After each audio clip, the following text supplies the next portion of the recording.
saw it. Just standing still, waiting for a wave to come, and then I just felt someone just latch onto my leg. And then we just seen a big tail just flap up, and a big splash, and then it let go and swam off. A tree has crushed 2 tourists at the popular monkey park at Ubud in Bali. Video shows dozens of visitors running as the branch cracks and the tree falls to the ground. 2 women from France and South Korea have been killed. Israel says it has destroyed the Syrian Navy. Europe correspondent Hannah Sinclair has more. The IDF's destroyed at least 6 Syrian naval ships in an overnight attack aimed at eliminating any future threats to Israel's security. The airstrikes were launched as IDF troops establish a sterile defence zone and target air bases, as Israel's defence minister warns Syrian rebel leaders against allowing terrorist activity to take root again in the country. But some countries have accused Israel of exploiting the situation. Now turning to FIVEAA Sport. Get a free fuel card with a new Triton, Pajero, Outlander or Eclipse from Agostino Mitsubishi, Nailsworth and Mawson Lakes. Here's Jace Kemp. Thank you, Jess. David Warner is preparing to captain the Sydney Thunder in this summer's Big Bash just weeks after Cricket Australia lifted his lifetime leadership ban. Warner will lead the Thunder in their opening game against the Adelaide Strikers next Tuesday.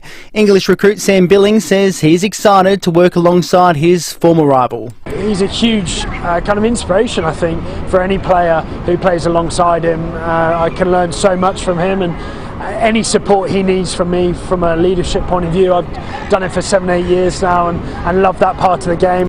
The AFL has locked in its pre-season games for next year. The Crows will travel to Queensland to face the Brisbane Lions on Feb 27, while Port Adelaide will travel to Melbourne to take on St Kilda on March 1st. To tennis, and the son of Aussie great Leighton Hewitt could be headed for an Australian Open debut. Cruz Hewitt could be handed a wildcard entry to next month's tournament. The 16-year-old is currently ranked 106 in the world. And finally, in the Champions League, Liverpool leads Spanish club Girona 1-0 in the second half. And that's the FIVEAA Sport. Thanks, Jace. To the weather now. 26 and sunny today, sunny and 28 tomorrow, 29 for Friday, 33 for Saturday and up to 39 for Sunday. Right now it's 12 degrees. More news as it happens on FIVEAA. On the first day of Christmas, Wayville Hyundai gave to me 3 years of free servicing. Every in-stock vehicle sold this December comes with 3 years of free servicing, plus a surprise from under our Christmas tree. Change the way you Hyundai at Wayville Hyundai. There's some big players in the solar energy market, but it's important to remember that bigger isn't always better. At BJ Energy, we're big enough to supply trusted brands like SolarEdge and small enough to take the time to listen. We don't bulk sell solar packages. We'll work with you to find out what you need and what you can expect to save. We can even move you away from gas and electrify your entire home. Visit bjenergy.com.au for a free, no pressure, no obligation quote. Right Price, Adelaide's best in heating and cooling, has risen to new heights. Literally, Right Price are now your roofing people too. Same exceptional service, value and quality. From total roof replacement, including tiled roof installation, to tile roof repairs, cleaning and painting. And for peace of mind, a rock solid quote. So the only surprise you'll get is how magnificent your roof and home looks. Do it right. Visit rightpriceroofing.com.au. You can get your roof right at Right Price. Now, here's a Christmas treat, sweet SA rock lobster from Ferguson, Australia.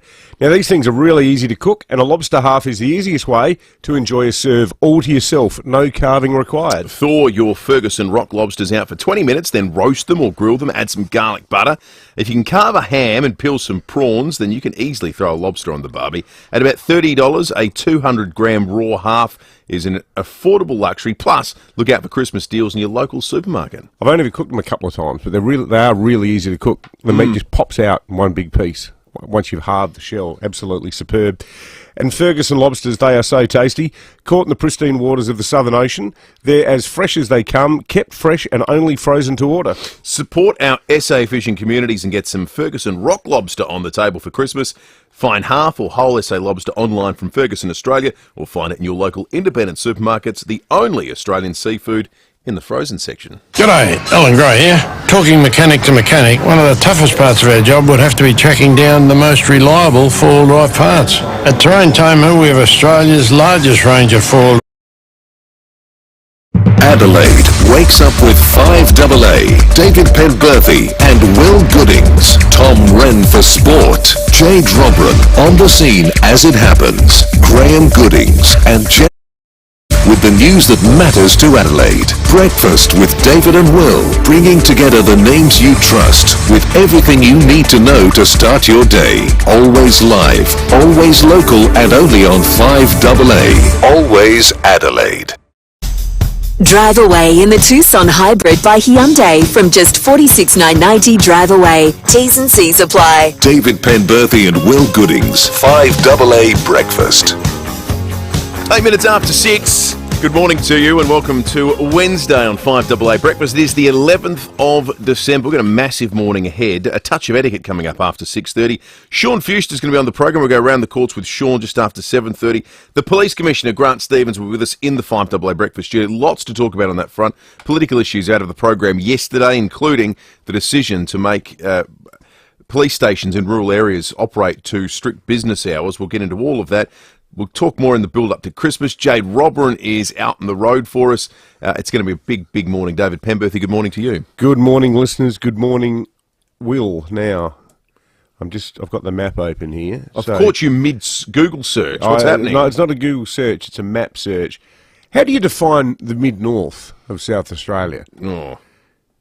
What is the mid-north? Lisa should know. She's a mid-north person. Well, She's from Clare. The north is a big expanse. Is Clare mid-north? Not the far north. No. Clare would be mid-north. Well, is Clare just Clare? Yeah, is it just, yeah. I'm guessing north. The mid-north is sort of Peterborough. Okay, yep. That sounds about I'll right. take that, yeah. Jamestown, Burra, Hallett. Right. Spalding. Spalding's just north of Clare. To what do we owe this geographic query this morning? Apparently this is where someone has won $50 million and they don't know about it yet. We're going to be chatting with Matt Hart from The Lot after 7 o'clock. But here's a poser. If you live in, say, Jamestown, you live in Jamestown, well, let's go even smaller than Jamestown. Let's say you live in Yongala. Yongala. I'm just getting Yongala up on the map. If you live in Yongala, you live in 2nd Street, Yongala, just down the road from the War Memorial, near the Yongala Cafe, opposite Australia Post in Yongala. And so you go to Australia Post today, and there's a letter for you there from the Lotteries Commission saying you've won $50 million.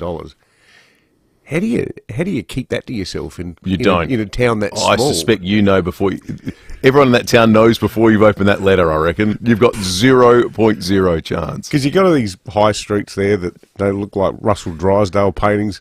Imagine suddenly someone just turns up in like a Porsche Macan.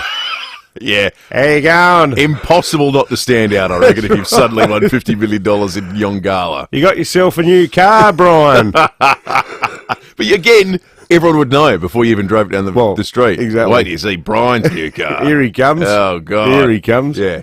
In his Lambo. He's got rid of the ute and he's now got a Lambo. Well, maybe it is more, maybe it's the northern part of the mid-north, if you will, because maybe it's the great expanses of Australia are part of the reason why the person hasn't claimed it yet.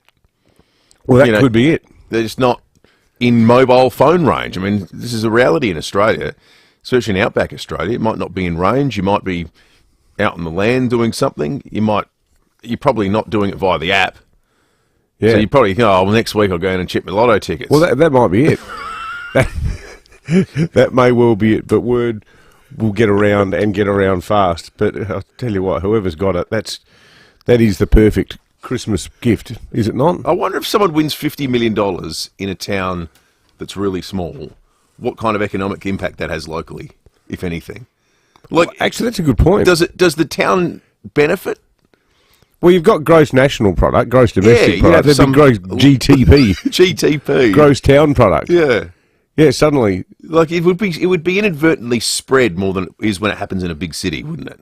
Buying a few more things, you're buying another, well, it certainly would be. Tractor from John Deere or something or other. There's a local dealership. Yeah, that's right. I want to get the really good one. Yeah, that's right. Lucy's just wandered into the studio. The one that's jacked up at the back. Exactly. With a blower on the bonnet. I've just had 3 angry calls. It's Yongala, not Yongala. Yongala. Oh, Yongala. So where is the mid-north? Where is the mid-north? Yeah, what is the geographical range of at what point does it Yongala? Well, if people are angry about it being mispronounced as Yongala, they should get on the show and tell us why Yongala is so good and why you pronounce it Yongala. Yeah. So that's not very South Australian, actually, pronouncing it Yongala. It looks like it should be Yongala. Yeah. Well, no one's heard of it. It's about 2 streets. Yeah. It's the tiniest dot on the map ever. So the Clare Valley starts at Auburn, and that's where the Gilbert Valley runs out. So I technically live in the Gilbert Valley. The Gilbert Valley. But spend majority of my life in the Clare Valley, and that just goes up. And then at some point, Jess Adamson is from Hallett. Okay. Also included in the Mid-North. Borough, our footy and netball league, mine personally went all the way up to Red Hill, which is an hour and a half north of Riverton. So the Mid-North extends, then it becomes the Lower Flinders, sort of about Warrabra, Jamestown, Laura, Melrose area. Yeah, that's a good description. Someone here just said Mid-North's Borough and Peterborough. Yeah, Which sort of fits in with what Lucy's saying, by and large. So does everything become far north when you get past Port Augusta? Lucy's a mid-north expert, not the far north expert. All right. We need Thank you for that someone in explanation, corn. Lucy. Am I pronouncing corn correctly? It's not corn, is it? Anyway, Yongala. I've learned something. Thank you to the Yongala people. That was excellent. Who contacted us, the Yongalas. Yeah, that's right. Very, very defensive. And, well, they might be. Tell us what's good about the joint. 8223 0000 or jump on the Duttons text line 044808 1395. The Duttons text line up and running already this morning. We'll get to some of your texts in a moment. We'll take a quick break first, though, and jump into the news headlines next. This Christmas, make like Dasha and rush to Chemist Warehouse for unbeatable prices on all your favourite fragrances. Like Chloe by Chloe EDP 75ml, $129.99. Don't pay RRP $225. Find the perfect fragrance for the perfect price at Chemist Warehouse. Adelaide's local, trusted and truly connected talkback radio station. 5AA. Always Adelaide. $20,000. Want to win it? Here's how. Edwardstown Mazda's incredible 2024 plate clearance sale is heating up. Buy a new demo or used car from Edwardstown Mazda and you're in the draw to win $20,000. That's right, $20,000. Why would you go anywhere else? Your dream Mazda and $20,000? It's gotta be Edwardstown Mazda, the #1 destination for Mazda in SA. T's and C's apply. T24/1786. An Australian study will be launched to test a new Novavax vaccine to join the ongoing battle against COVID and flu. The Adelaide investigation, led by Fusion Clinical Research, will involve people aged 65 and older, and Fusion is seeking volunteers to take part. The participants will need to be already vaccinated against COVID. You will be paid for your time. Interested? Go to fusiontrials.com.au or call 7077 6996. What's on your wish list this Christmas? For people like Tanya, trapped in the unrelenting cost of living crisis, their wishes are much more desperate. I wish I could pay the rent this week and have some money for food. I wish I could give the kids a treat. I wish I didn't feel so helpless. Vinnie's need your urgent support right now to give people like Tanya emergency relief this Christmas and beyond. Donate to the Vinnie's Christmas Appeal today. vinnies.org.au. You're looking for a hassle-free place to do all your Christmas shopping? St Agnes Shopping Centre is located just 30 minutes from the city on the corner of North East Road and Hancock Road, and it has everything you need under one roof. Now, this wonderful centre features retailers such as Coles, Aldi and Kaisercraft, alongside more than 30 specialty stores including Frankie and the Grocer, Rob's Pet Foods, Liquorland, Bruce's Meat and Poultry and Baker's Delight. Plus, with over 500 parking spaces, you won't have to waste time searching for a spot. For more information, head to stagnasshoppingcentre.com.au or stop by and pop in St Agnes Shopping Centre, all your Christmas supplies under one roof. Whatever your path, we're with you. Australian Super is committed to delivering the best super experience with personalised tools and interactive guides. Visit australiansuper.com/yourpath. Read the PDS and TMD at australiansuper.com.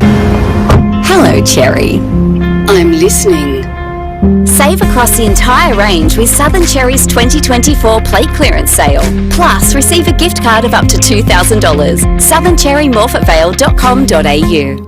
5AA Breakfast is streaming live right now. To watch, simply head to 5AA on Facebook or YouTube. Drive away in the Tucson Hybrid by Hyundai from just $46,990 drive away. T's and C's apply. David Penberthy and Will Goodings. 5AA Breakfast. 17 after 6. The Yongala facts are streaming in at the moment on the Duttons text line. I want to go there now. Andrew says, with a population of 67 in the 2021 census, I reckon just through the process of deduction, the whole town will know who'd won the 50 million by those who didn't. Yeah, you'll get around going, no, it wasn't me.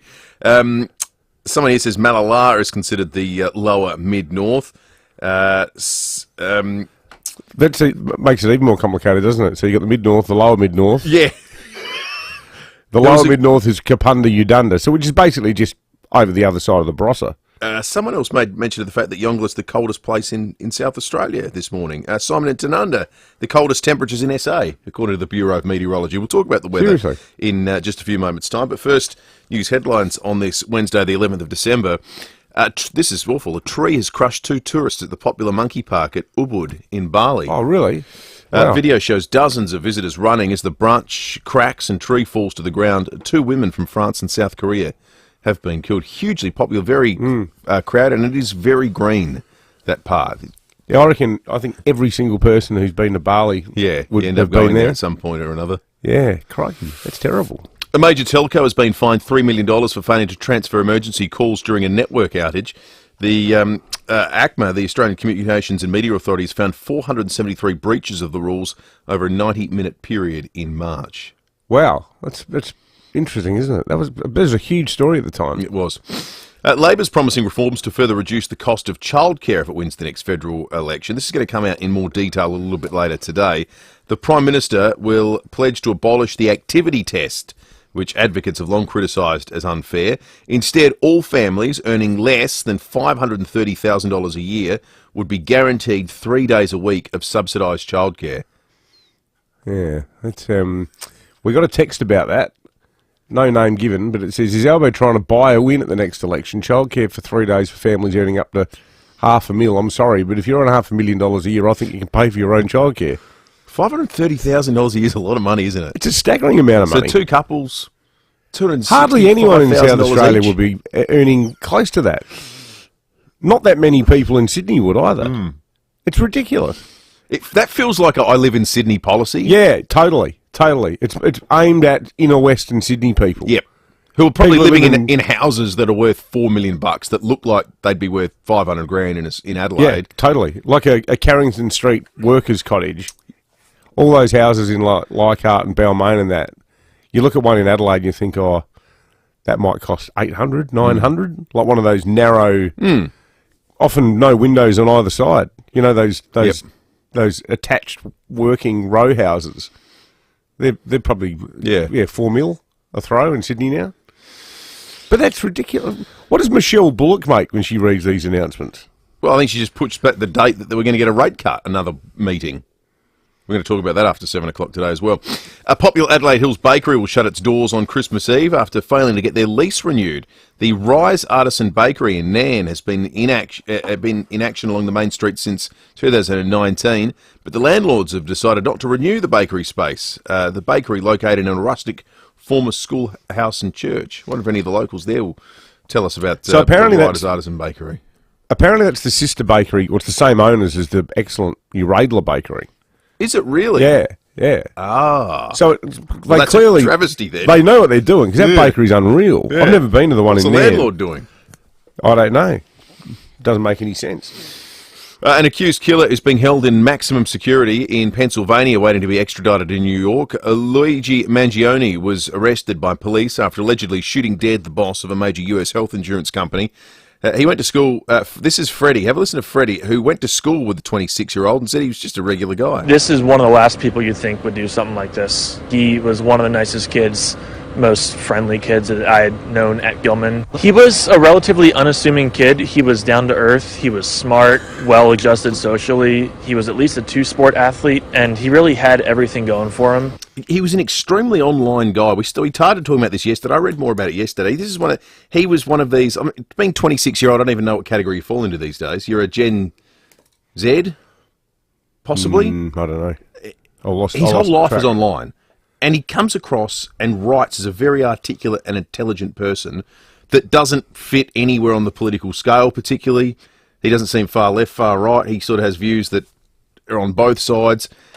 This without wanting to speculate, because it all needs to be drawn out, starting to have the feel of it might be a bit of a mental sad drug story. Yeah, okay. He started sort of talking about psychedelics and things like that. And he's then suddenly lost contact with his mates for 3 months. Well, he might have just lapsed into some sort of psychotic It seems space. like that.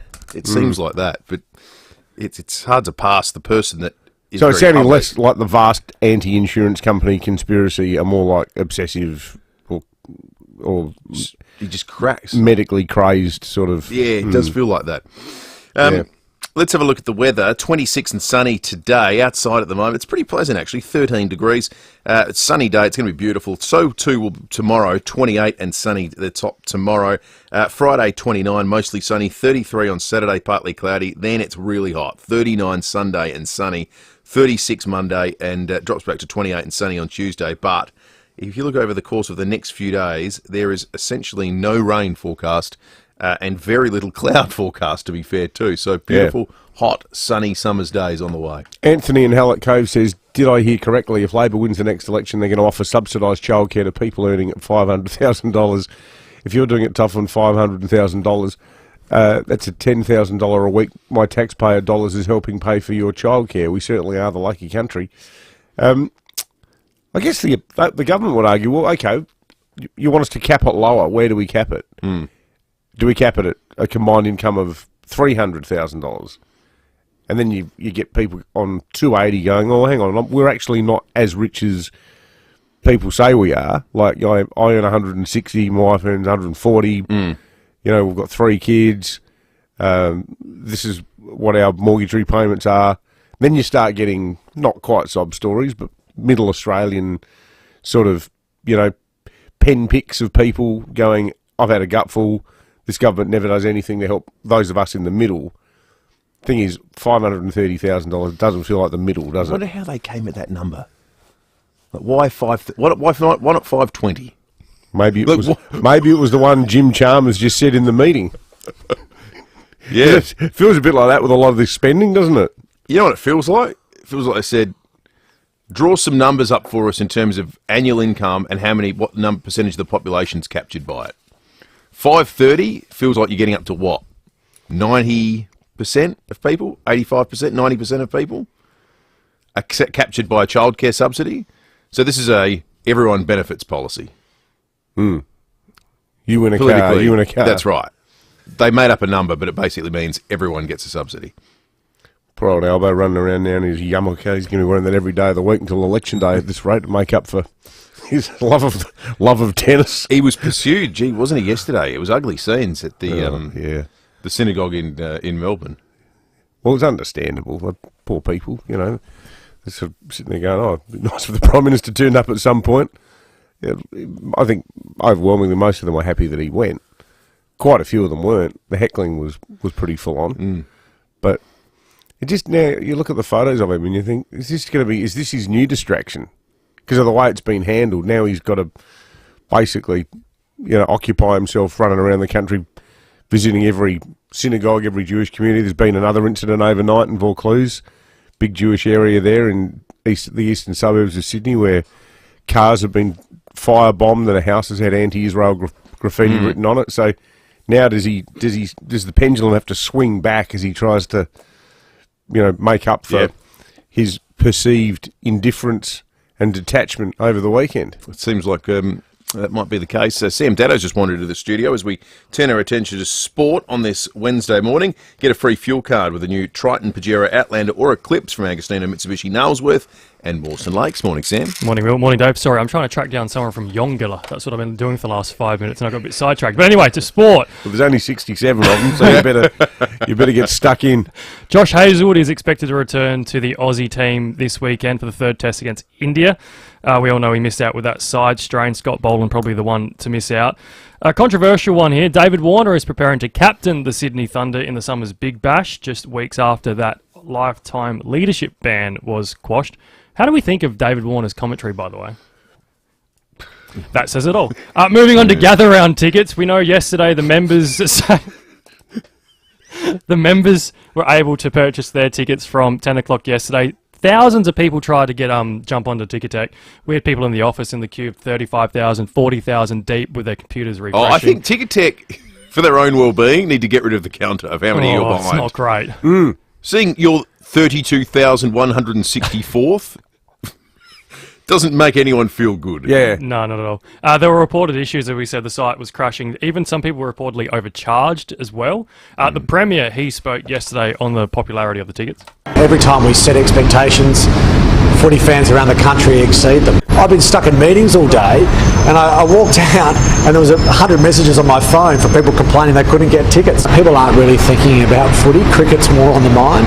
So to see this massive growth in demand from outside of South Australia is really welcome. Audio there, thanks to Seven. And the general public, tickets go on sale from 10 o'clock this morning. Just back on the cricket. Now, Boland, he took 6 for 7 once against India. A couple of years ago at the MCG. Yeah. Why does he automatically get dropped to make way for Hazelwood? How many has Lyon bowled an over this series yet? I don't think the he Quicks has. have pretty much done the job. And mind you, like to have the option though. But the Gabba's not famous for being a spinning track. I guess at the moment when we have Mitch Marsh, who's supposed to be the all-rounder, who isn't bowling at all. Well, yeah. We need to have other options other than 4 quicks. But I thought Boland was good. He was a little bit expensive, but that's just because Pant decided to go berserk against him. But he took some key wickets. He did, but remember that Ashes series? He came in for a couple of games and he just got tonked around the park. Over in but that happens to people. I know. I guess Josh Hazelwood. I do remember the other one. Pick. Hazelwood's a safer bet. I reckon, for the but I'm just asking why is Lyon a better pick than Boland? Yeah, but you're not going to go on with 4 quicks. You might.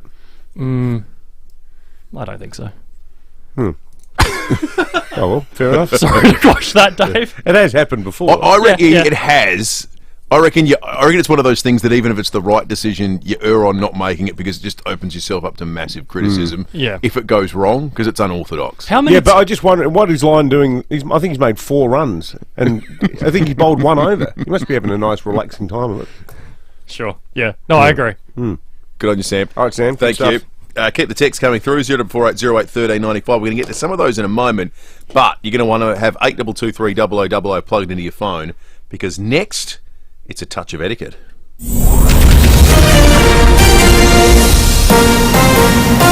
This is 5AA News. Always Adelaide.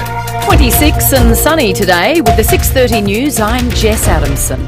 Make RAA-approved windscreen repairer, Complete Windscreens, your insurer repairer of choice. Visit completewindscreens.com.au. The hunt is on for South Australia's newest multi-millionaire. Etiquette, which took out the entire $50 million Oz Lotto jackpot last night, was purchased in the state's mid-north. Officials say the winner isn't registered, so for now they remain anonymous. The jackpot is the second biggest prize in SA this year. The Prime Minister will use a key speech in Brisbane today to outline a new plan for universal childcare. Zach De Silva reports. Right now, access to the childcare subsidy is determined by the activity test, a complicated formula which looks at whether parents are working, studying or volunteering. Advocates have long criticised the system as unfair, and today the Prime Minister will promise to abolish it if he wins the next election.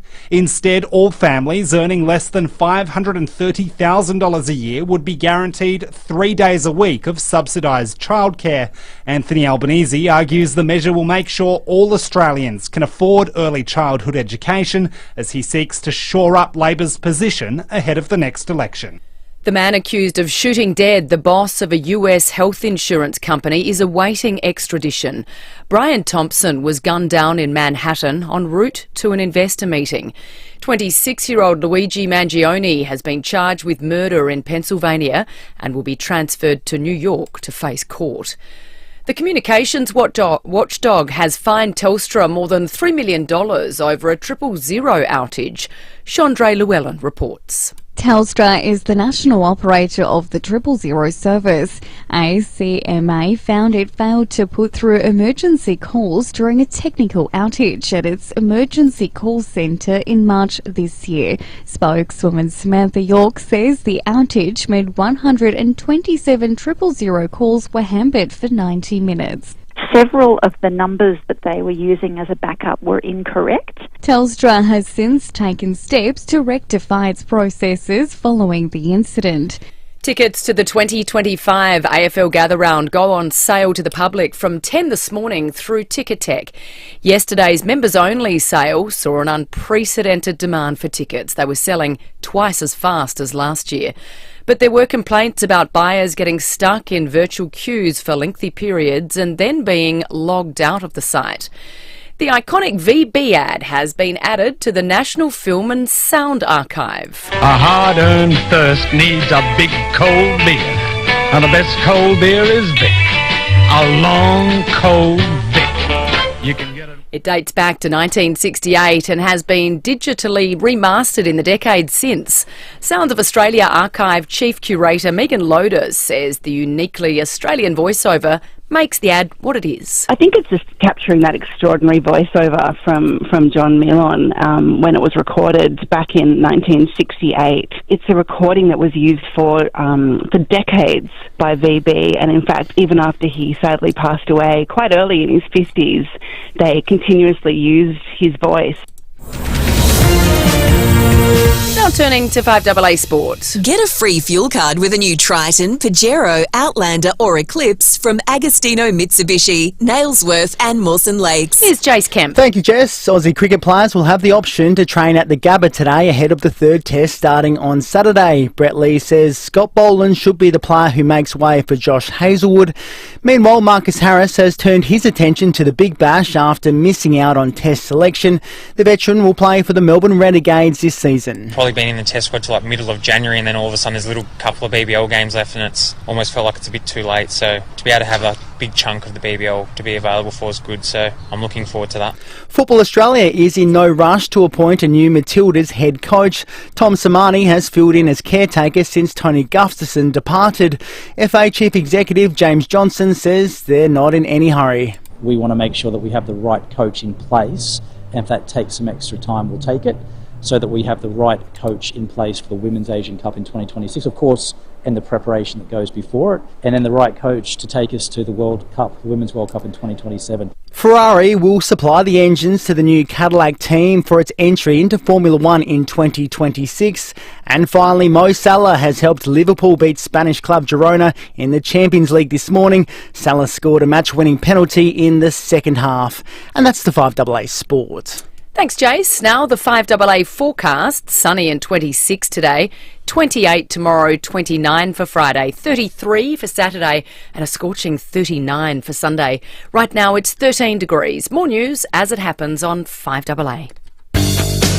Drive away in the Tucson Hybrid by Hyundai from just $46,990 drive away. T's and C's apply. David Penberthy and Will Goodings, 5AA Breakfast.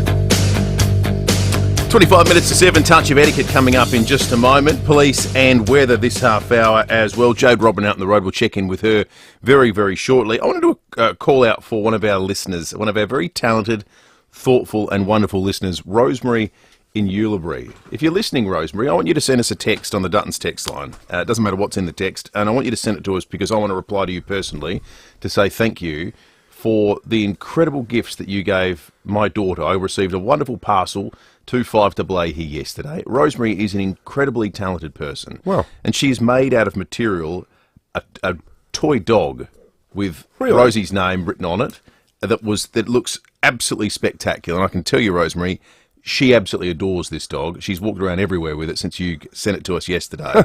But not only that, she's made Christmas stockings for every year that she's been alive. And this most recent one, with all decked out, the material is Bluey material. It's Bluey. It's all the characters from Bluey, which Rosie loves. Rosemary, clearly a clean listener, knowing she loves dogs, and Bluey is her favourite thing on planet Earth. You made our day, Rosemary, when you sent that through yesterday, and I took it home. We all opened it up. It was like a mini Christmas for her and the rest of us. And you are just such an incredibly talented person. I'd love you to text into the show this morning if you manage to hear this, so I can. I want to send you a picture and I say thank you. It was a very, very thoughtful gift. It's made our Christmas, so thank you very much. How nice. All right, it's time for a touch of etiquette. The etiquette master. The mistress of etiquette. That doesn't sound right. Morning to you, Luce. Surely that's, what are they called? The Madam of Etiquette? That's no, no better, you know is it? when it's like hyperbole, is that the one where it's the opposite of the thing that you're saying? Mistress of Etiquette. Being a mistress doesn't scream etiquette, does it? Is the word consigned to the dustbin of history now? Is it like actress is no longer a word, or not a word that is used or meant to be used? The Oscars don't talk about best actress anymore. If you're a female aviator, pilot, you're not an aviatrix. No, I think you still have to use Mr. How do you describe a married person's lover? Well, yeah. Or what about, do schools still use the term the headmistress? The headmaster. Isn't it just principal? Well, yeah. I think it's principal now. Anyway, Sam went to the cricket the other day. National anthem, sung loud and proud from Sam Daddo. I'm wondering what people's national anthems are at a sporting ground. Do you just sit and sing? Do you stand and sing? Do you take your hat off during the national anthem? Do you just stand Anthem etiquette. but not sing? You just stand out of politeness? Sam said the noise around the ground was audible this year for the national anthem. I think you've got to stand as an Australian. There's two things you've got to do. First, you've definitely got to stand, and secondly, definitely not sing it properly. 8223 national anthem at a sporting event. Etiquette. Anything above this level. But that's not. There's no passion. No, there's not meant to be. Yeah, this is Australia. 8223 What's your anthem etiquette? Do you sing it loud and proud? Do you mumble it? At a sporting event. Because obviously the national anthem can be used in very respectful Good ceremonies. point, Lucy. Good point. At a sporting event. At a sporting event. What do you do? This is interesting because the cricket on the weekend, everyone who went along said it was one of the best sung anthems by the crowd they've heard. I think people... And I reckon I fall into this category. My enthusiasm for the anthem largely meets how enthusiastic and patriotic I'm feeling about the sporting event. The bigger the moment, the more rah-rah Australia it is, the more I'm likely to sing the anthem. So if you were through sheer good fortune, if you happened to attend the opening game of the opening match of the World Cup... I'll sing it like I'm Pavarotti. Yeah. Nessun dorma, principessa. I mean, I'd obviously do it in English. I don't speak Italian. Yeah, good. But I'd be interested to know how other people approach singing the anthem in Australia. 8223 0000. Text us on the Duttons text line as well. Do you sing it, Liz?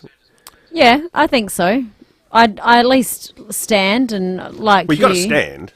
Well, some if people anyone can't sits, stand. they should, they should be sent back to where they came from, and I don't care if that means convict era. The Middle East or Salisbury North. You know what I can't get my head around these days is hard to deport people to Salisbury North. No, you can't really. Defeats the purpose. I think the good people of Salisbury North sing the anthem. You always get the very inclusive qualifier these days. Stand if you're able. Oh, yeah. I never understood. I don't think any human being alive ever thought that the people unable to stand should make an effort.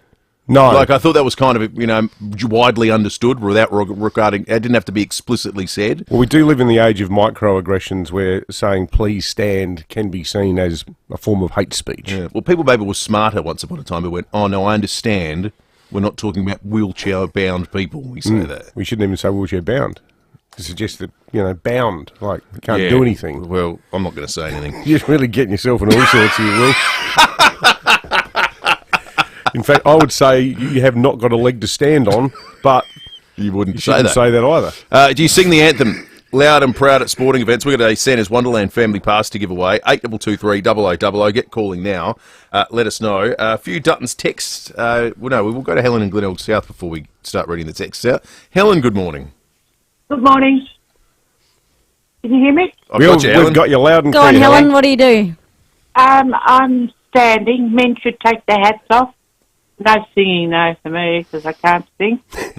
But being able to sing, Helen's not the point. Is it just you don't feel the need?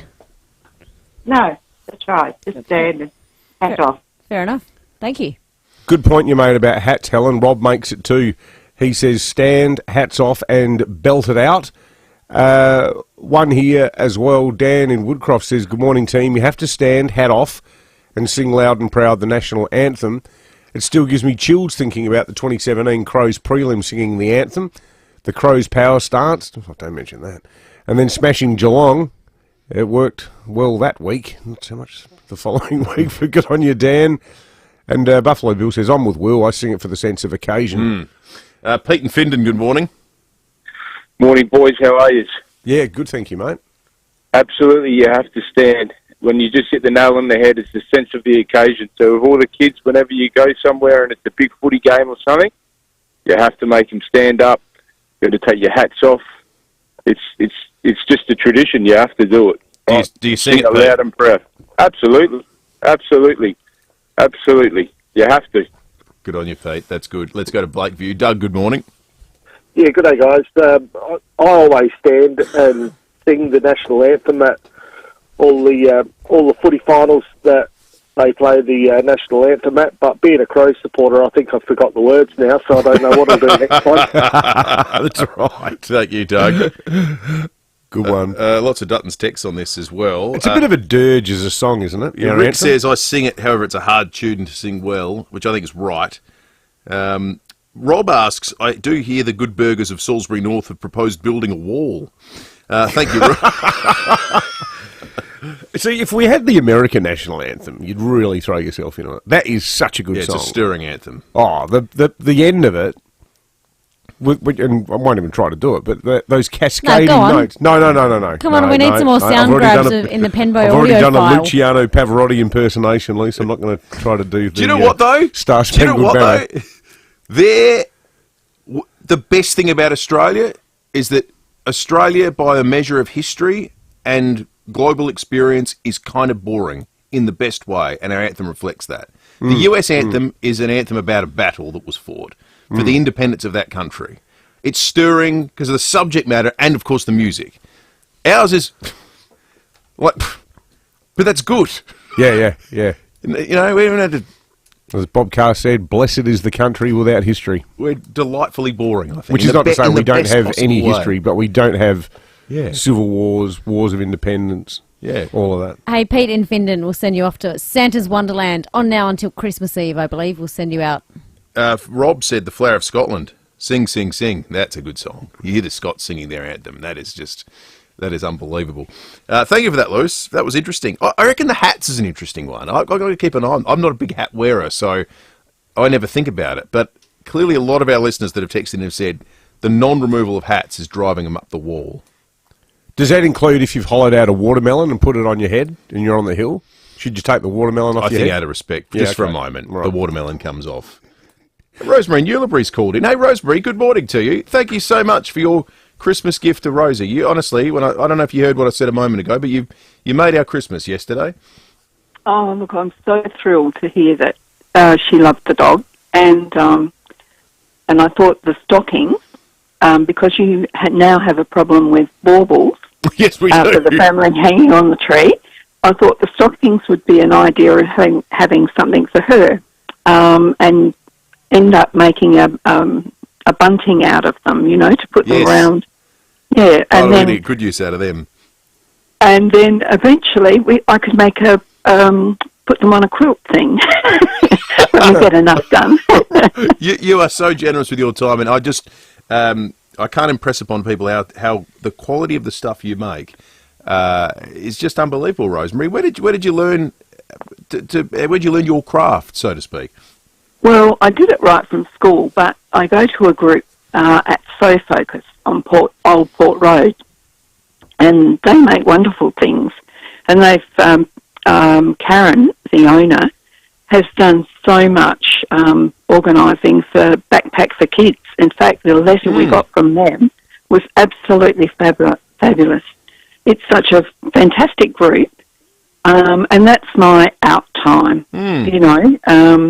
because, my husband George is still not recovered from the brain tumour he had, and 16 months ago. And so it's just my time away from things, and he's doing magnificently.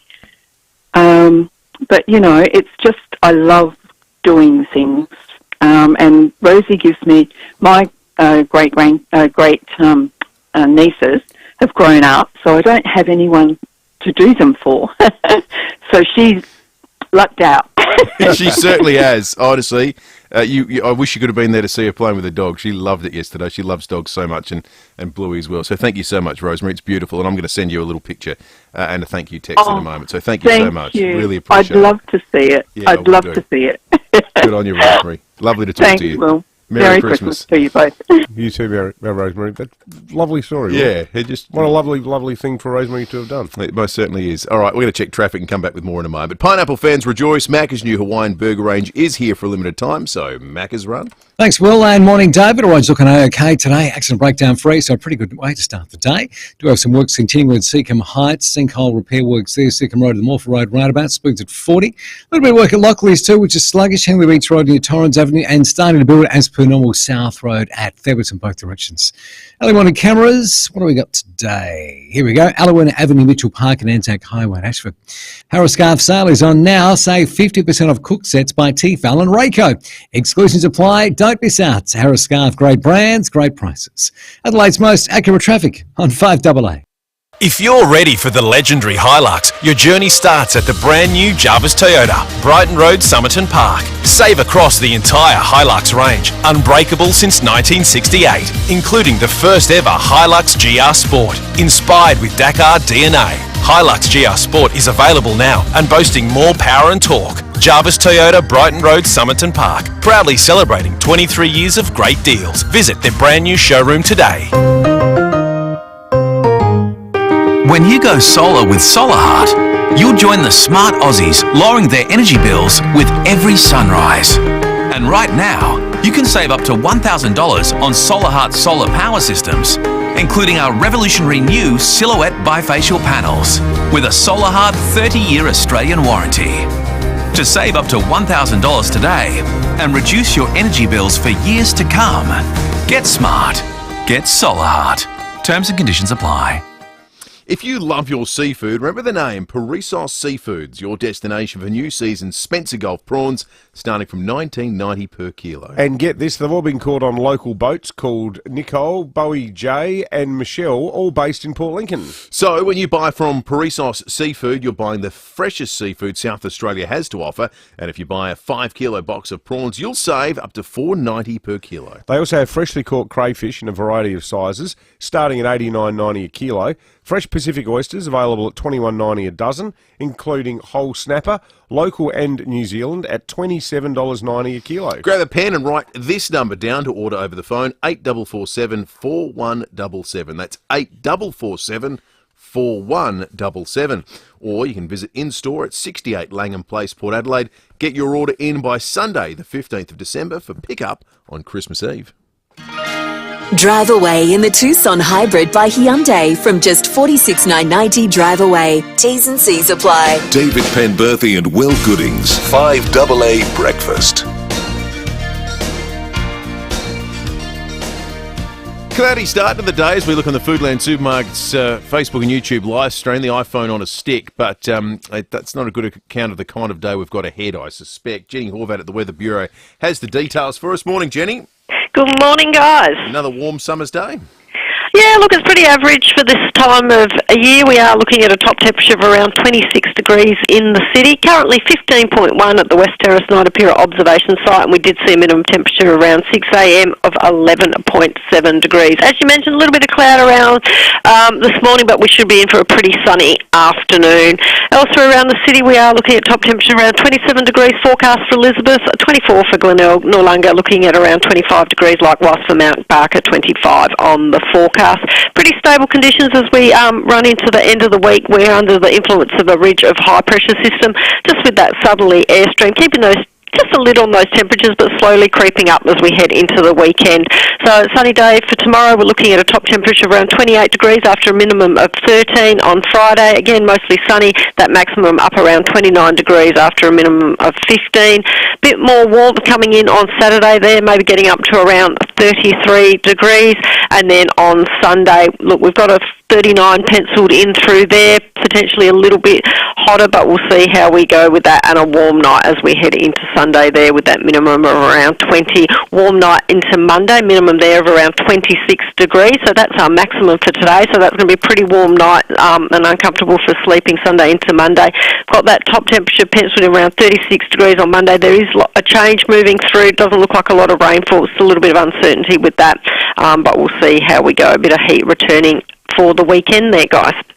Good stuff, Jenny. Going to be a wonderful summer's weekend. Thanks for that. All right, let's head to SAPOL. Sergeant Peter Williams is on the line. Peter, 3 copper thieves have been caught in Prospect. Yeah, good morning, guys. Yeah, just before midnight last night, neighbours alerted police to some suspects seen within a unit complex which was under construction on Davenport Terrace. Patrols from Western Districts responded, along with PD Jackson, his handler, and discovered that a roller door had been jemmied open to the property. So PD Jacks, doing the normal work of our wonderful police dogs, entered the property and detained 2 unsuspecting people, and a third person was located hiding upstairs on a second floor. So all 3 have been arrested and were in the process of stealing copper piping. So a 29-year-old man, a 26-year-old woman from Finnan, and a 34-year-old man from Devon Park have all been charged with being unlawfully on premises, and have been bailed for a court date in the new year. Peter, is there any suspicion they may have been involved in some of the other copper thefts recently that have seen widespread NBN outages, or is this just in relation to one incident? Look, it would be a lovely clear-up if these 3 people were only people out there doing it, but sadly we're reporting this more often than not on the radio. So I'm suspecting there's probably a large number of people out there, unfortunately, doing it, and it is an extremely dangerous thing to be doing, stealing copper piping. There's a lot of electricity in behind some of the stuff that's around what they're doing, and if you hit the wrong one, you're not going to end up in court. You're probably going to end up in a box. Yeah, well said. Absolutely. Pete, also 2 people have been caught drink driving in the city. Yeah, bit of a weird one this, but our city police had a bit of a night last night on Morfett Street just before midnight. They had a vehicle driving towards them with no headlights on, so obviously the driver was not trying to drag any attention to themselves. But the 43-year-old woman from Hope Valley was stopped, and not only was she driving without a licence, but she was also managed to blow a whopping .201 on the breathalyser. Jeez. So 4 times the legal limit.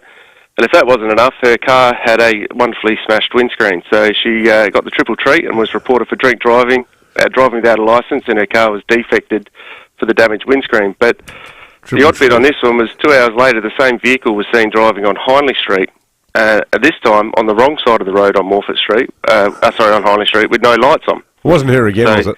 Bit of no, she was still with the police at the time, I believe. So a bit of deja vu here, but this time a different driver. Obviously another driver who doesn't know how to drive a motor vehicle, a 36-year-old woman from the Northern Territory. She failed a breath test and refused to then comply with any further testing. So she's racked up some charges for drink driving, driving a defective vehicle and driving on the incorrect side of the road, as well as driving at night without lights. So this time we decided to pack the Mazda up and take it with us, and we've impounded that vehicle. So both of these drivers, car? Yeah, same car. So they're clearly friends. So she called her friend to collect the car. Well, there's no charge there for illegal use, so I'm assuming they're associates of some description. But both drivers are going to make a wonderful appearance in the Magistrates Court in the new year. But the moral of the story here is if you're going to drive, make sure you're sober, licensed, and have a car that is not falling apart. Yeah, that always helps. Just lastly, Peter, a motorbike rider's been caught doing extreme speed in Kersbrook. Yeah, that's right. Normally this time of year, everyone's worried about putting on the extra pudding around Christmas time, but this person won't have to worry because they're going to be walking for a bit. On the weekend, on Sunday, a stationary traffic camera was up on Kersbrook Road when a white BMW motorcycle was detected travelling at 168 in an 80 zone. Now, I don't know if you know the area up there, but Kersbrook Road has some very large trees on either side of it that don't tend to get out the way if you hit them. So following some investigations, traffic support branch officers attended the owner's address and had a conversation with the rider. The 42-year-old man from Windvale was reported for driving at an extreme speed. He was issued a 12-month loss of licence and his motorbike was impounded, and he'll attend at the Elizabeth Magistrates Court at a later date. But walking the streets is going to be his go from now on. He should watch those ads that SAPOL have been running, the back-off ads, because he clearly hasn't got the message. What a drongo. No worries, guys. I could say many things, but we'll leave it at that. Good on you, Pete. That was a great report. Sergeant Peter Williams. I still can't believe those 2 women in the city and then beat up Mazda. They sound like call a friend to pick up your car. Quite the couple, I know just the person. Dumb and Dumber. That is one of the more extraordinary police reports. The female version of Dumb and Dumber. Yeah, I think it is. They really sound like quite a handful, those Sheilas, don't they? 2 for the price of 1, though, for police, wasn't it? All right, let's head out on the road and check in with Jade Robran, who's always doing the right thing. Dutton's family-owned and operator for 75 years and easy to do business with. Morning to you, Jade. Good morning, guys. We're going to talk about a court case involving Olympic cyclist Melissa Hoskins and her husband Rowan Dennis. Now, he appeared before the Magistrates Court yesterday.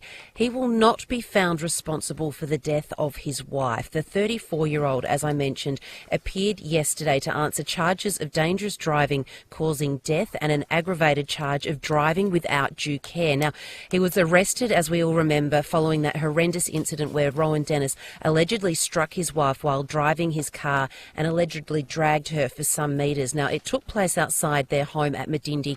On the 30th of December last year, Melissa suffered serious injuries in the crash and sadly died in the Royal Adelaide Hospital. Well, acting for Dennis was Jane Abbey KC. She told the court that the defence and prosecutors had agreed to drop the original charges and an aggravated charge of creating likelihood of harm would instead be laid. Now, those charges, if found guilty, they still carry a jail term of up to 7 years and a 5-year loss of sentence. Now, his lawyer told the court what is agreed, what will happen today is that there will be a plea to count 3. The original charges will be dropped. So there was no intention of Mr. Dennis to harm his wife, and this charge does not charge him with any responsibility for her death. Now, the court heard that Dennis has been driving when his wife was on the near his car, knowing it was likely to cause harm or recklessly indifferent to whether harm was caused. And it was an aggravated offence because they were in a relationship. Now, Dennis pleaded guilty to the charge and was released on continuing bail, and he'll appear in the District Court for sentencing on the 24th of January. Now, a lot of talk in the media following this case yesterday was that it came as a bit of a shock, but not really if you look back at the events following her death. I just keep thinking of Melissa's 2 children and her parents in all of this. Obviously, you want justice for your daughter, but then do those 2 children lose their parents in all of this? You know, if you do look back, they have been living with their parents, with their dad, as I believe, and he also attended Melissa's funeral in Perth in her hometown when she was buried in February. So he's still very much been an active dad, and the parents haven't isolated him. So perhaps they're just these incredible people that are putting the lives of their grandchildren ahead of everything and maybe willing, I don't know, to be kind. But it is a tragic incident and just so sad that these 2 small children will grow up without their mums. What do you guys think? Well, I must admit, Jade, I'm being cautious with this because I don't quite understand what reckless indifferent means in the context of what happened to his poor late wife. And the fact that he's pleaded guilty to it, what does that mean about his ambivalence to what was happening? That's the bit that I struggle with. The sentences still can carry a custodial sentence. Yeah. At their risk. The court might choose not to impose it, but we're still talking about incredibly serious charges here. Yeah, totally. Guilty to. Because I think the punter's reading of that charge, and my reading of that charge is, does that sound like he knew she was dying but didn't really care? Well, here's the thing. That's what it sounds like. Because the plea deals happen behind closed doors, the detail come out during the sentencing process for this one. Or that she might, or that something grave might happen to her and didn't care. Reckless indifference, that's what it sounds like. Yeah. That's the troubling part of it. But as I said, Jade, it's... We might ask Sean about those charges when he joins us after 7:30. But it's an interesting question. 5AA News is coming up. Our wrap of the morning stories next. The very latest news and information. This is 5AA News. Always Adelaide. 26 and sunny today with the 7 o'clock news. Good morning, I'm Jess Adamson. Chipped windscreen? RAA approved repairer Complete Windscreens repairs it from just $99. Find the big red koala. A South Australian has won the entire $50 million in the Oz Lotto jackpot overnight. But the identity of the new multi-millionaire who bought the ticket in the state's mid-north remains a mystery. Officials are waiting for them to come forward. The ticket was the only Division 1 entry nationally and the second biggest win in SA this year. Plans to make childcare subsidies more widely available are being rubbished by a national senator. Parents will no longer have to work or study to receive 3 days of subsidised care if Labor is re-elected. Instead, households earning up to $530,000 annually will be given access. Matt Canavan says he's against the move. This seems to be just a subsidy for rich families because you can already obviously get childcare funding if you work. This will be for those who don't have to. If a family doesn't have to have 2 jobs and can afford the childcare costs, the question has to be raised, why would taxpayers be spending over $1 billion to do that? A motorbike rider has a date with the courts after being clocked more than double the limit at Kersbrook. Police say a traffic camera snapped the BMW motorcycle, travelling at 168 k's an hour in an 80 zone over the weekend. They caught up with the 42-year-old Wynvale man at his home yesterday, impounding the bike and taking his licence away for 12 months. He's been reported for extreme speed. An influx in electric vehicles is helping to reduce carbon dioxide emissions. A new report shows emissions fell 5% last year, compared to the 4 years prior when emissions dropped less than 1%. National Transport Commission Chief Michael Hopkins says as new EV models arrive, more people are making the switch. In 2015, there were only 6 EVs available on the Australian market, but in 2023, we've seen that get up to 127, and some of the manufacturers are talking about introducing up to 20 or 25 new vehicles into Australia in 2025, so we expect that to grow. A group of women has lost a class action against a pharmaceutical giant. Carolee Katsambanis has more. The women rolled the dice, taking Bayer Australia and 5 other companies to court over what they claimed were severe side effects from a permanent contraception device called Assure. Instead, they lost, a judge noting that chronic pelvic pain was common for many women. The Age reporting Victorian Patrice Turner, who led the class action, had the device fitted in 2013 after her 3rd baby, but instead experienced extreme pain and heavy periods, resulting in a hysterectomy. Scientists developing a treatment for motor neuron disease say human trials have proven successful. The drug can slow the condition's progression and improve a person's gross and fine motor movement. The University of Queensland's Brain Institute is seeking more funding to move to the next stage of development.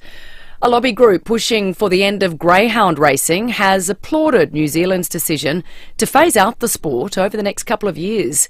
Kiwi Racing Minister Winston Peters says the decision's been made in the interest of animal welfare.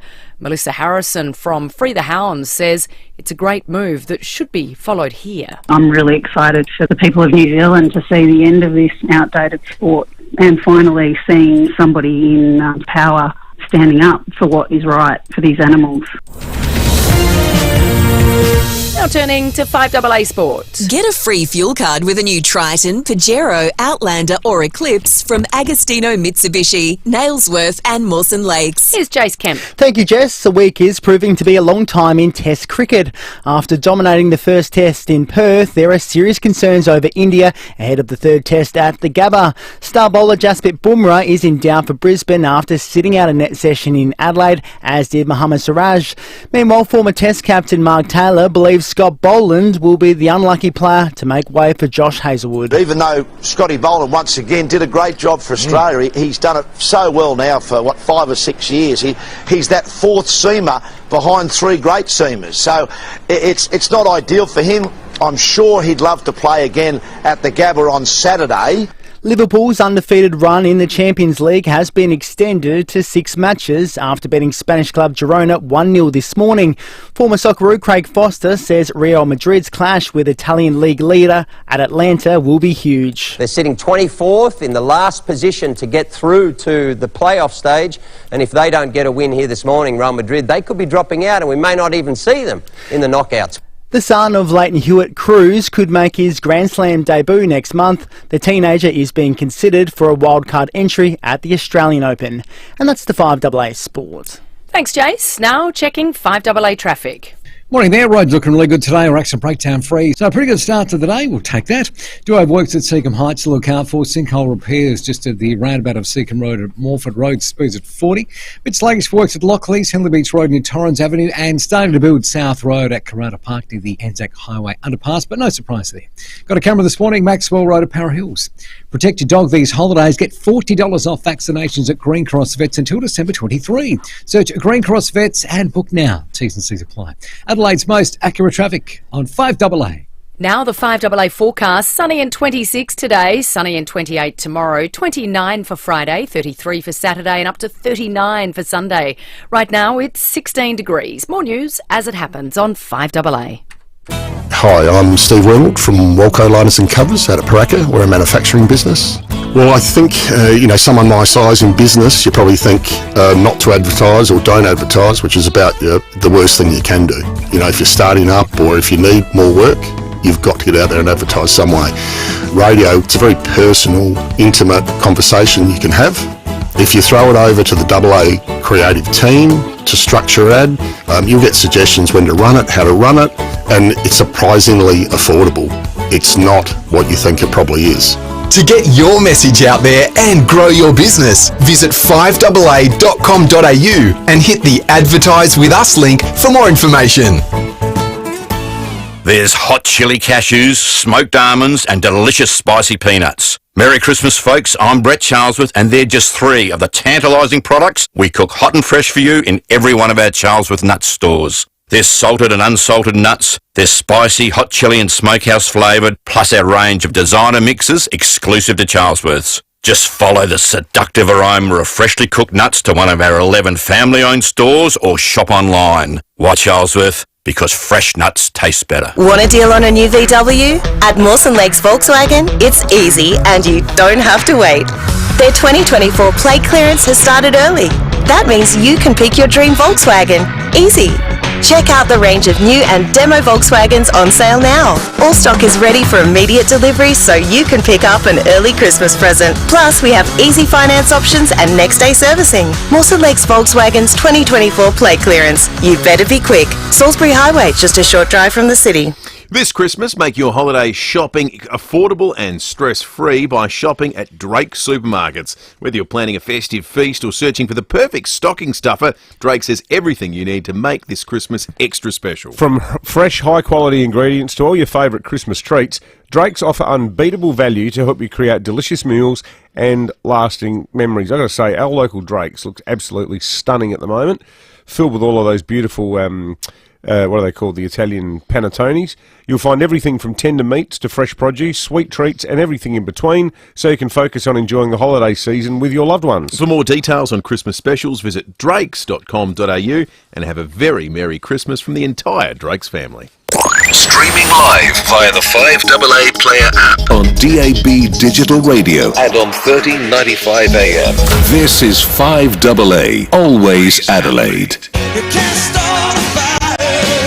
Drive away in the Tucson Hybrid by Hyundai from just $46,990 drive away. T's and C's apply. David Penberthy and Will Goodings, 5AA Breakfast. 10 after 7, the sun is up, the clouds have dissipated, sunny day today, some warm weather later in the week, but it's beautiful, quintessential summer in Adelaide over the course of the next 7 days. Over the course of the next hour, Sean Fuster's going to be on the show. We'll chat with Koshy as well. Lots to discuss with both of those gentlemen this hour. Looking forward to that. Jay Brobran out on the road. The Police Commissioner a little bit later in the morning. But let's jump into the news wrap this morning because one of these stories at very least we're going to be following up with Koshy just before 8 o'clock. The Reserve Bank weren't feeling in a particularly Christmassy mood yesterday when they met and made a determination on the cash rate. I guess Michelle Bullock would say, if the government's going to be Father Christmas, we need to be the Grinch. They held the cash rate on hold at 4.35%, as I said, the 9th consecutive hold.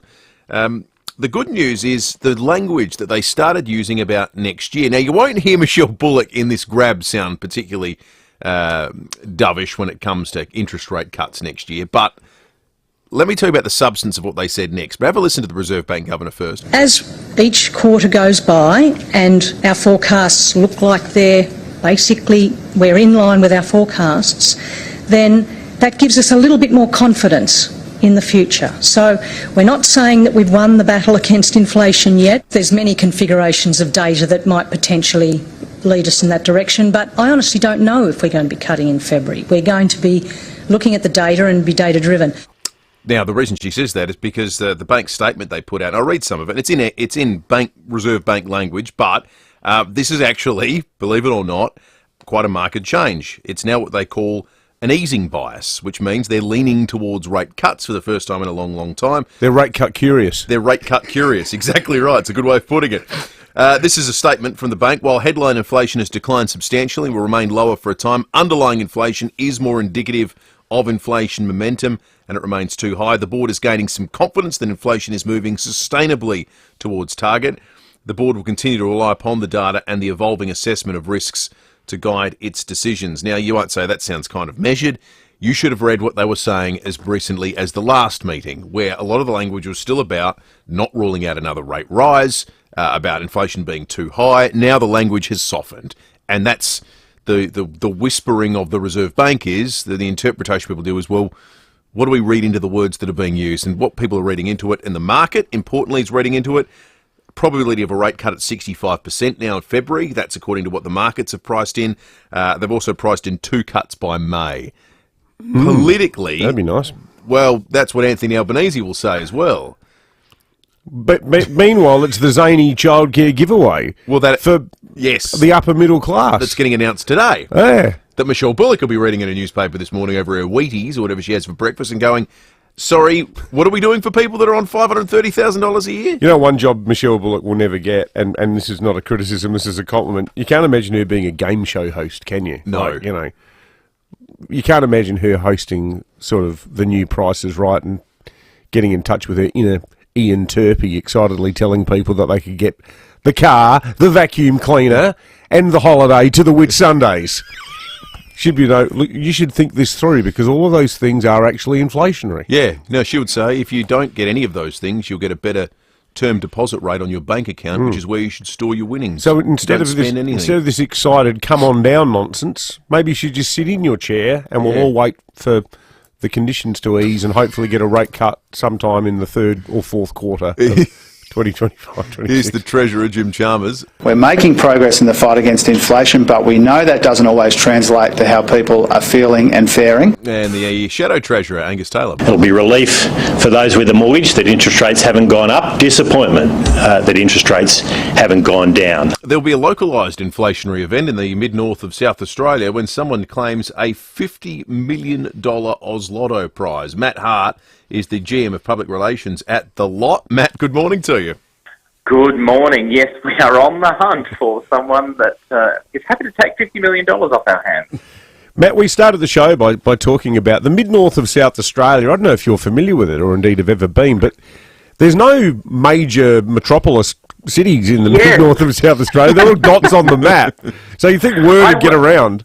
I know. Well, and I was trying to. So yes, basically because it's such a large amount, we can't we sort of reveal the outlet and the place sort of over time. But as you mentioned, yes, there's not a lot of towns, and not a lot of towns with a lot outlet in it. So we have to be quite broad, which sounds very broad, and hopefully mid-north because yes, I am a Queenslander. So what do I know of SA geography? But definitely that region sort of stretching out around Clare and so forth is definitely if you're in South Australia, check any Oz Lotto ticket you had in last night's draw because they were unregistered. That means I couldn't reach out to them last night.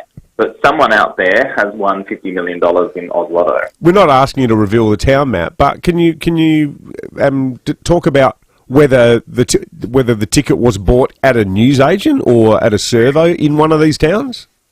I don't have that detail, but I know it was definitely an SA lottery outlet. So, and that's probably one thing to note because it wasn't online, which is sort of the other option. Yeah, sure. But definitely it was an outlet. So these could be news agencies, servos, pharmacies, and I think in that whole region there's only about 12 or so.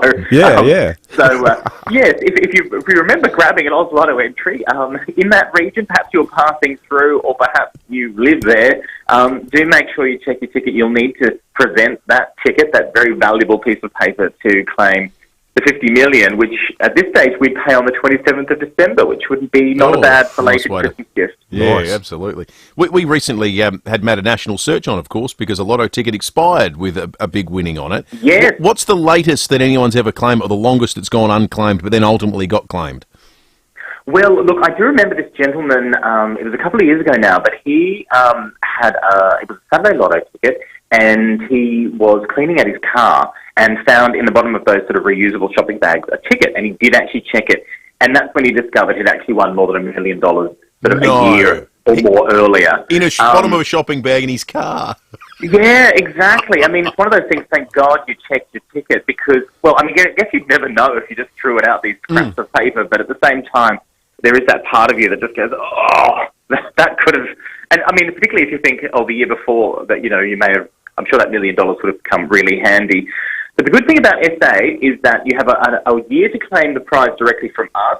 Then it goes to the SA government, and there is a process to claim the prize back from there. So say in 2-3 years' time, if you do stumble across your ticket, you would be able to get the prize. That's not the case in every state in Australia, but it is in SA, so that's a good thing. But of course, I mean, if you just check now and claim it, you're much better to put in your bank account now. How weird that all the states have got different rules about lottery tickets. It's crazy. It is. It's quite a difference. And it just goes back to, look, basically lotteries are sort of state-based and state-licensed, so there are different rules and little nuances between them. So, for example, here in Queensland, it's 7 years to claim your prize, but then that's it. Whereas in SA, it's a bit more, 12 months from us, and then you can claim it back from the state government. Yeah. What do you call your beers in Queensland? We call our schooners and pints. Well, I think we're pints. Yeah, okay. Well, it's called the whole coggy cog thing. That's the big difference between us, I think, isn't it? Oh, yeah. Yeah, oh, for sure. Yeah, definitely. And don't you say port for bags? Oh, yeah. Your port. Yeah. Yeah. We're getting pretty loose about language now. It's Queensland. You know, easy come, easy go. It's too hot here to open our mouth. Hey, Matt, well, good luck in the search. We hope you find the person. Thank you. Thanks, everyone. Matt Hart, the GM of Public Relations at the Lot. If you've bought a lotto ticket in the Mid-North... So there's 12 locations where it could have been bought? Yeah. 12. 12 in the Mid-North. In the Mid-North. $50 million. Hey, a bit of a marker of time this morning.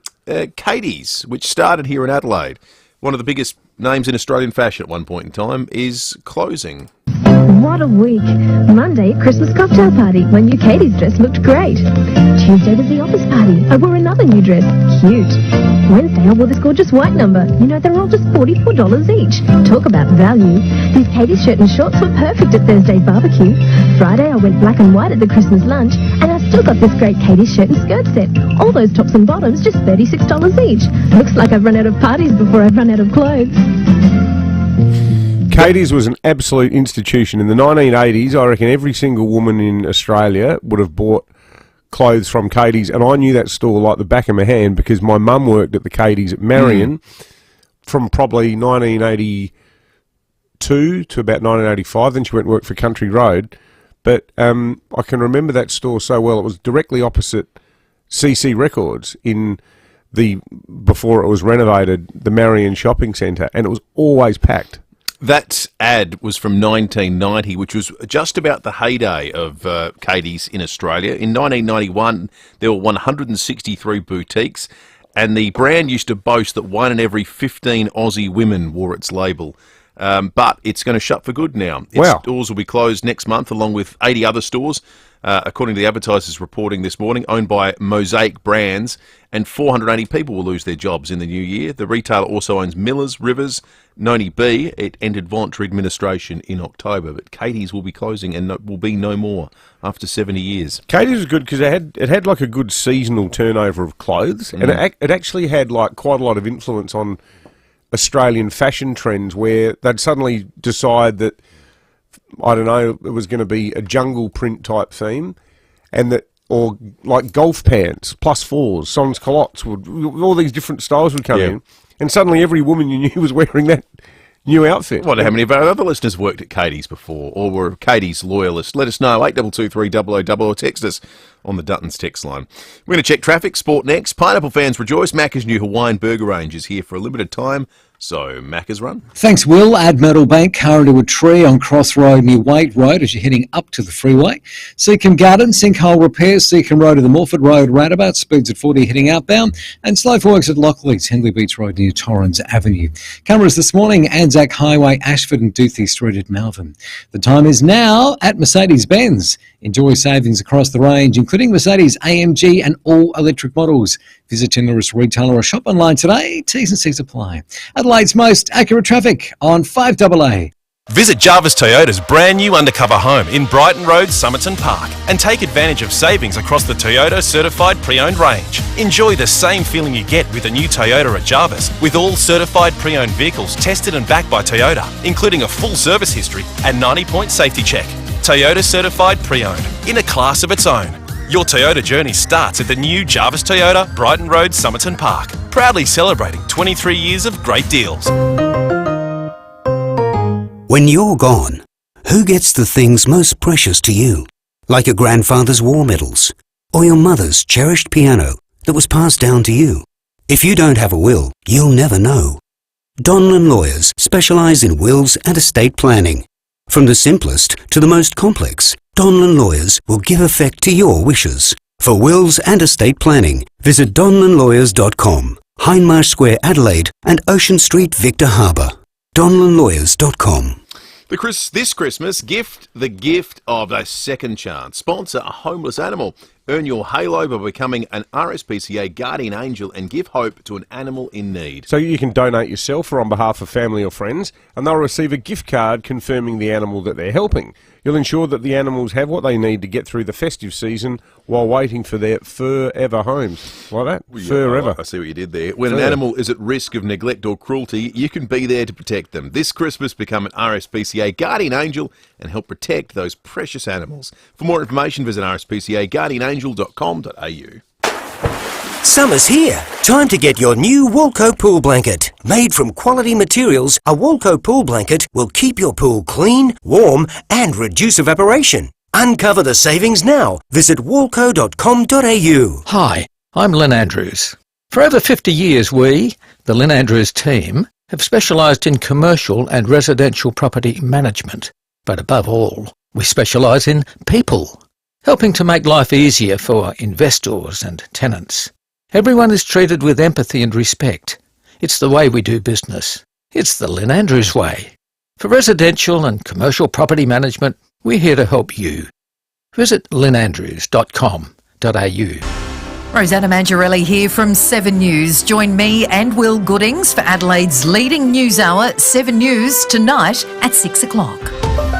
Drive away in the Tucson Hybrid by Hyundai from just $46,990 drive away. T's and C's apply. David Penberthy and Will Goodings, 5AA Breakfast.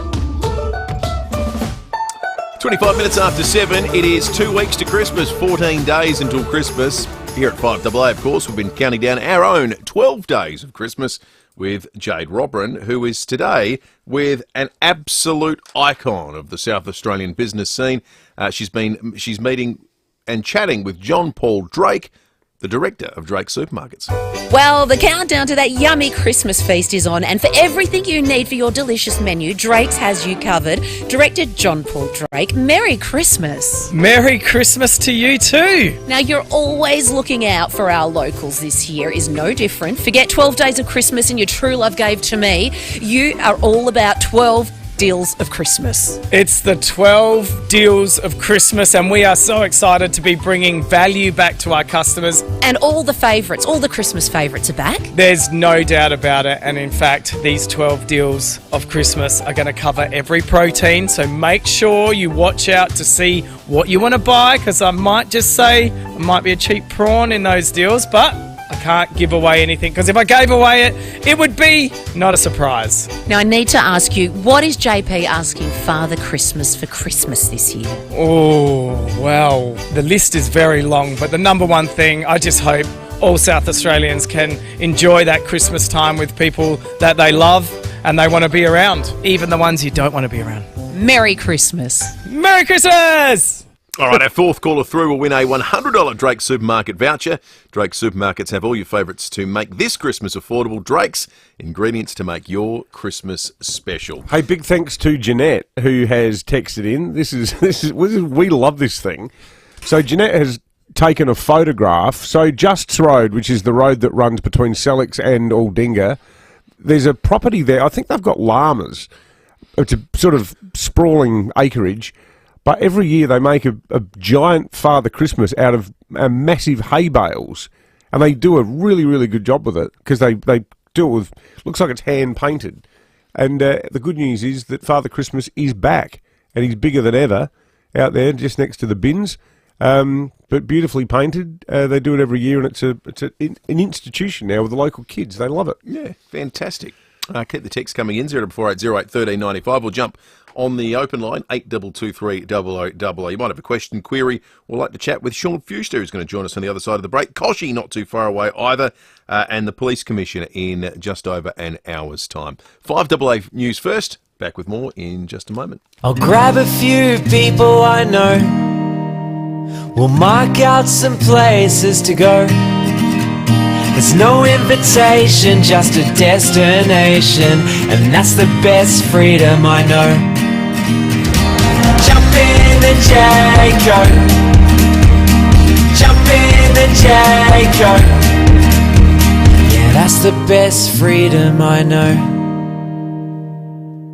Celebrate the festive season with FIVEAA festive specials. Whatever you fancy, a big red to bring over to your father-in-law's barbecue, a great Prosecco for your Aperol Spritz, or a chilled carton of lager to kick off your holidays. You'll find it at FIVEAA. Or for those hot on trends, see our range of ginger beers, seltzers, craft beers and local gins. From the FIVEAA family to your family. Have a happy Christmas. FIVEAA, your local independent SA family liquor store for over 45 years.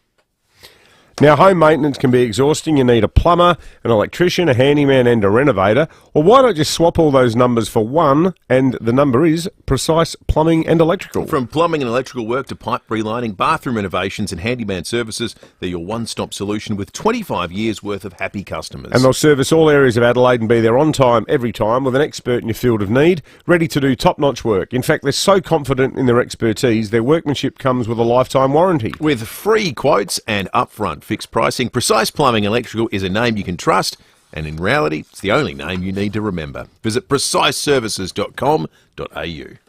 It all started in the back shed. Maybe it started early. Or late. Either way, the Olympic Industry sale means there's no need to wait. With big savings on our entire range of SA-engineered sheds, garages, carports and verandas, you can afford to start something big, tough, or tasty in your own backyard. Start something with the Olympic Industry sale. On now. Share the joy at Myer. Give the special people on your list the gift of choice with a Myer gift card. Exclusions and conditions apply. See website or in-store for details. Myer, my store.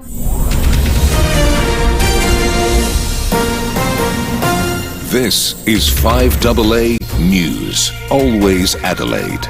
26 and sunny today with the 7:30 news. I'm Jess Adamson.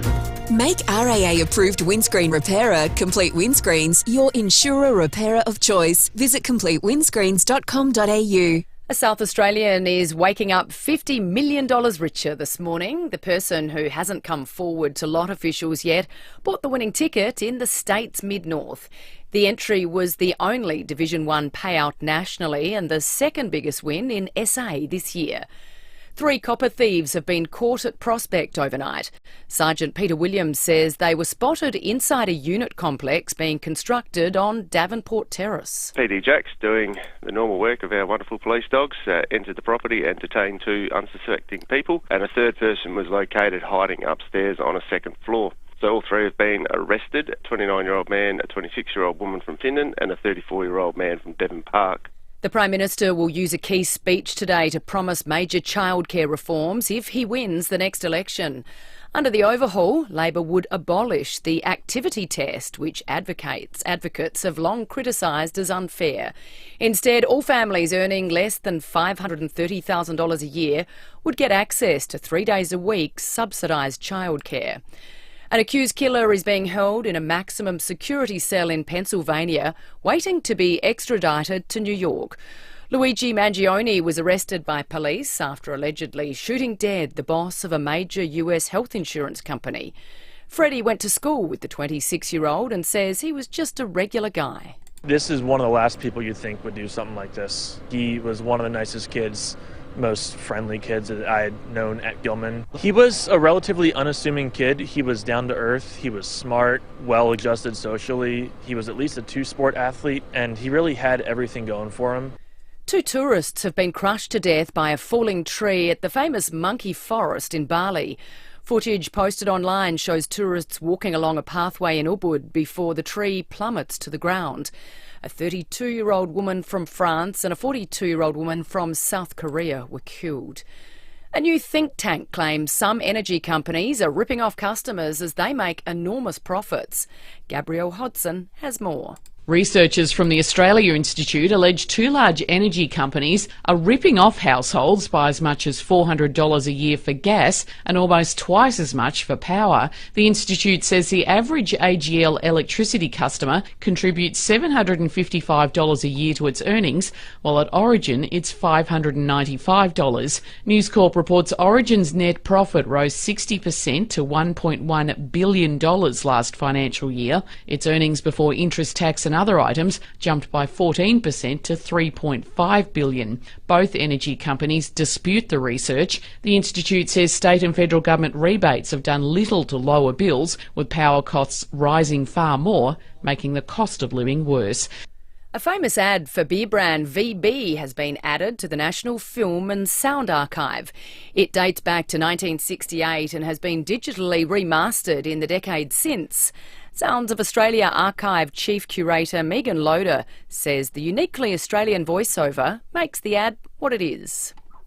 I think it's just capturing that extraordinary voiceover from John Milon when it was recorded back in 1968. It's a recording that was used for decades by VB, and in fact, even after he sadly passed away quite early in his 50s, they continuously used his voice.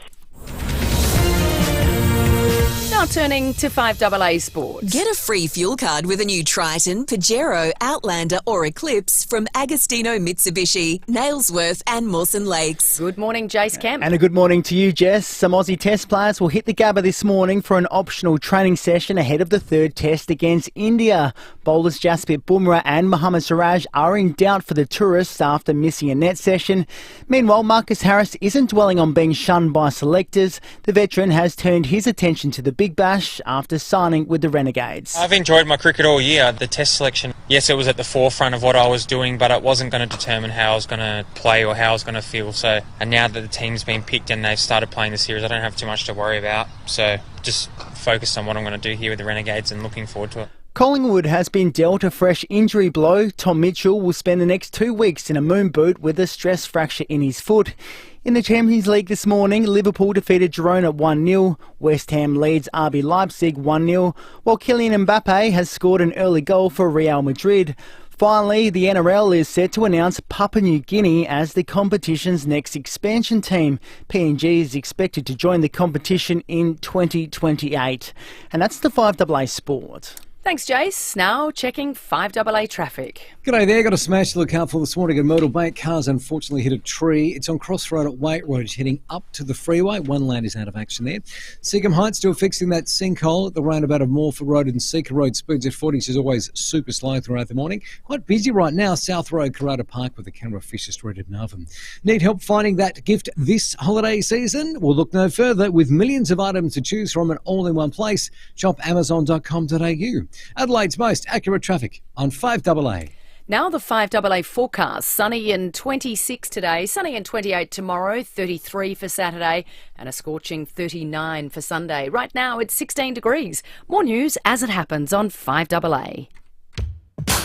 Drive away in the Tucson Hybrid by Hyundai from just $46,990 drive away. T's and C's apply. David Penberthy and Will Goodings, 5AA Breakfast. 24 minutes to 8. How about this on the Duttons text line? Mick went and saw the 3-story high Grinch. You seen the photo he sent through? The St. Peter's Grinch. He's seen the St. Peter's Grinch. Not the bending over cheapest chips one. No, not the bending over.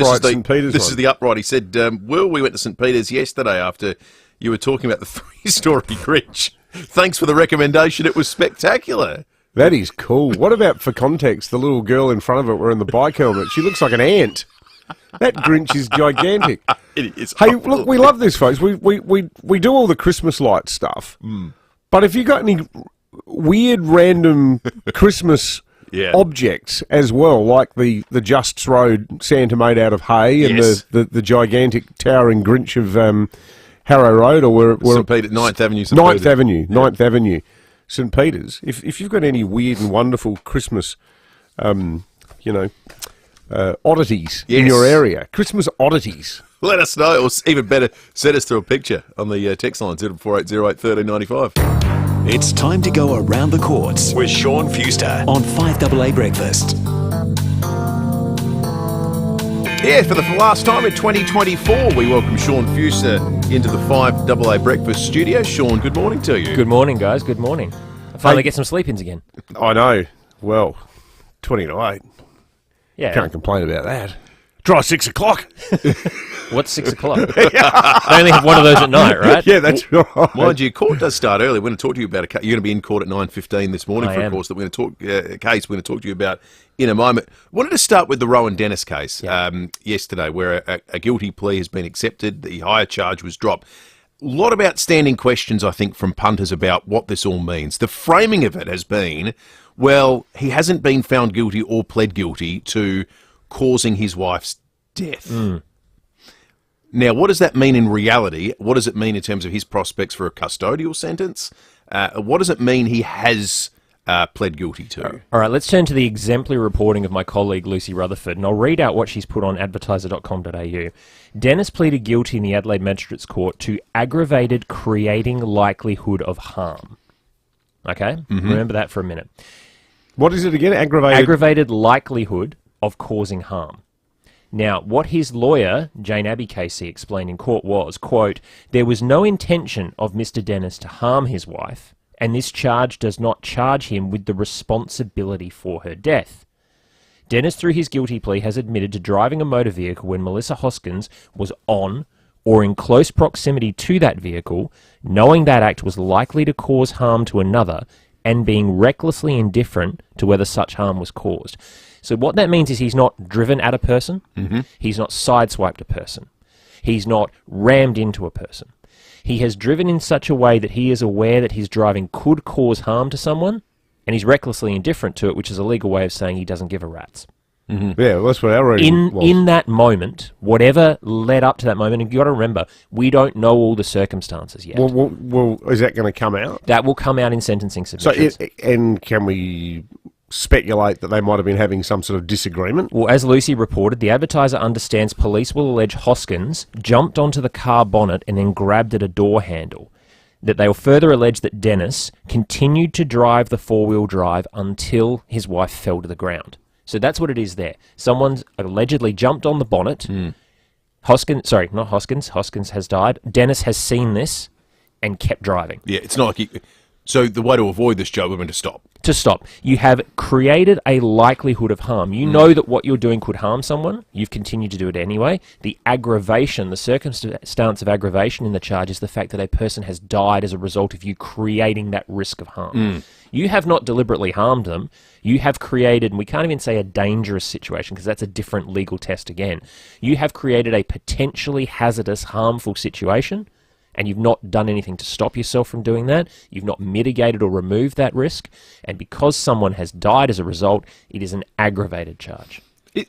So what other sorts of, just to abstract it a little bit from the specifics of this case, What's another example where this has been applied in a case you've done involving a motor vehicle, obviously? Not involving a motor vehicle. I've not seen that myself. Oh, okay. You usually see this as a fallback, in my experience, and someone out there in the legal fraternity is going to scream about this, as a fallback to manslaughter. Okay. A reckless or dangerous act. So, I'm going to pick an example that doesn't exist. I gave you an exploding cigarette, one of those gag exploding cigarettes, and it burned your face. Well, I have created a likelihood of harm because I knew this thing was bought from a cheap shop, and I knew that it had too much accelerant in it, and I knew I could have harmed you, but I did it anyway because it would be funny. Right. Completely different set of circumstances to Yep. this. But if you know you are putting someone at risk, and you go ahead with it anyway, you're recklessly indifferent as to whether or not that harm's caused. Can you go to jail for that? Absolutely. You absolutely can. And the fact that this matter has been referred across to the district court means that a prison term is live, and a prison term is larger. I'm going to try that again. A prison term larger than what the magistrate's court can impose is at large. When you sit down as part of a plea bargain discussion, and you're across the table and you're talking about, charge bartering, Will. Charge bartering. Sorry, Sean. When you're part of doing your charge bartering, and you're sitting there going, we don't want to, there's no way I'm pleading guilty to that, but I might consider this. Does the sentence and what the prosecution will push for enter that conversation at all? Ooh, there's a really difficult conversation. Once upon a time, yes, prior to the Paul Nima case. Prior to the Paul Nima case, you used to walk into court and say, we've negotiated this, we've bartered this, and we think the sentence should be this. Yeah. Please rubber stamp it. And it was that decision in Nima that brought to light the fact that that was going on. And the Labor government at the time, of course, as we know, took that to the full court. It all turned into a High Court appeal, etc., etc. Whether or not the DPP can be directed by the government to do things and to file appeals. My understanding is these days the most that happens is there's a recommendation as to penalty. Okay. And whether or not the court accepts that is, of course, at the court's unfettered discretion. Because the reason I asked the question for people wondering, I always wondered, was this entered into with an understanding that means you'll avoid prison time, or is it entered into because it improves your odds? Well, think about it this way. Prison time. For death by dangerous driving, Dennis was facing a maximum 15-year prison term and a mandatory minimum 10-year licence disqualification. The charge he's pleaded guilty to carries a maximum 7 years imprisonment and a 5 years licence disqualification. So he's effectively halved the maximum penalty he could face with this bartering. So even there, even if you can't walk up to a judge and say, hey, judge, we've agreed on this, you've improved your odds by half already just by entering that plea. So he's had a good day yesterday, really. I don't think perverse kind of a way. I don't think anybody could be said to have a good day in this one. There are no. But in terms of the no, sentence that he might be facing, well, maybe nobody, as we did on JL, nobody gets the maximum for death by dangerous driving, and the standard sentence appears to be 3.5 years. So if the standard sentencing for a maximum 15-year penalty is 3.5 years, you don't know what it's going to be for aggravated likelihood of causing harm. It may be the same, but it may be less. Intriguing. So too is the case that you're attending in about an hour, 2.5 hours. Yeah, a bit of walk. No, Fast. less than 2.5 hours. I can't do maths. An hour and a half. It's the last week. None of us can count anymore. No, Wendy Sue Dent. This is the one we've been covering. Well, I've been covering personally for years. This is the woman who poisoned the man that she claimed was her domestic partner, faked all the wills, claimed that everything belonged to her, etc. She's been convicted of this twice. She's appealed twice. And you'll both remember, and listeners will remember, she's also suing his family, David Lawrence's family, to keep his ashes and his estate, insisting that even his mortal remains belong to her. Now, this has clogged up matters in the Supreme Court for ages for the Lawrence family. The ties are exclusively revealed last night that the High Court said to Dent, go away. We're not interested in your case. Appeal dismissed. Go away. So therefore... Wasn't that the end of the road? That's the end of the road. The conviction stands. She is a convicted poisoning murderer. She is a convicted black widow forever and ever. Amen. Today, the Lawrences are going to the Supreme Court, as you said, Will, at 9:15, hoping that after almost a decade, the Supreme Court will lift the lawsuits, will end the injunctions. If that happens, it means that for Christmas, the Lawrence family actually finally get to have a funeral for David. God, that poor family. Yeah. Gosh. She sounds like a total nightmare. There was a period where they didn't even have possession of the ashes because of this. And then it moved into, well, you can have the ashes, but you're not allowed to do anything with them. The most they've ever had for David is a memorial service, and they had to fight to have that. So how horrific is it to think that maybe your Christmas present is going to be the ability to finally bury your brother or inter your brother. He died 10 years ago next year. That's outrageous. That is just terrible. It's been such a long and arduous process. And Where is she now?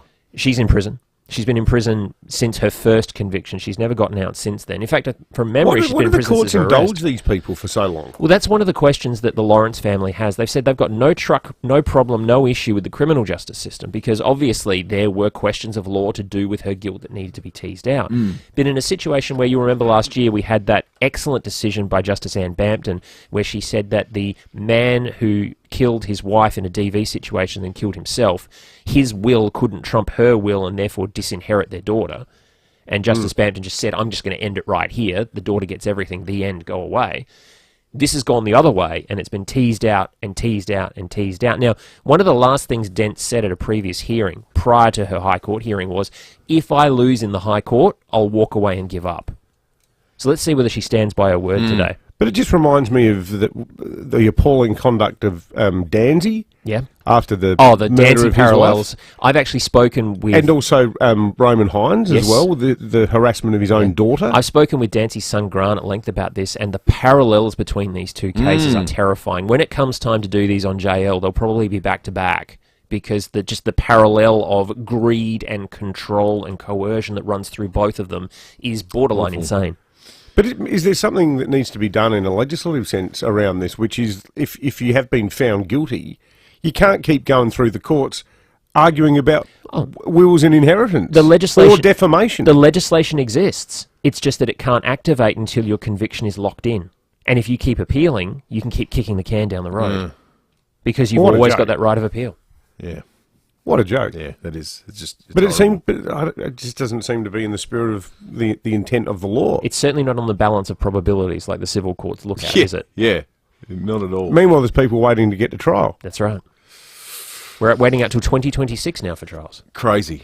Sean, no one does it better, and it's been just another treat of a year having you in the studio with Our listeners love this segment, mate. Yep, they love it, and they love JL as well. But we love it. It's great. We really enjoy it. We're going to miss it. People are going to miss it. Does it mean JL's wrapping up? And if it does, what do the JL heads do over Christmas? Well, JL is indeed wrapping up on Sunday night. But if you are a JL head and you desperately need more, don't forget to subscribe to the podcast version on either Apple Podcasts, Spotify, or 5AA's own Nova app. Give that a look as well.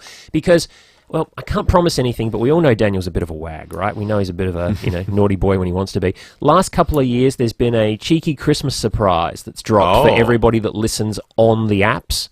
So get yourself on the apps, log in, sign up to the Nova app, get yourself involved, and you never know what might turn up on your doorstep. Wow, like British television, a special Christmas episode. You never know. Just before Christmas, Daniel and a Christmas hat may turn up on your doorstep, and you'll have to decide whether or not you want to evict him. Well, there you go. JL heads, sign up.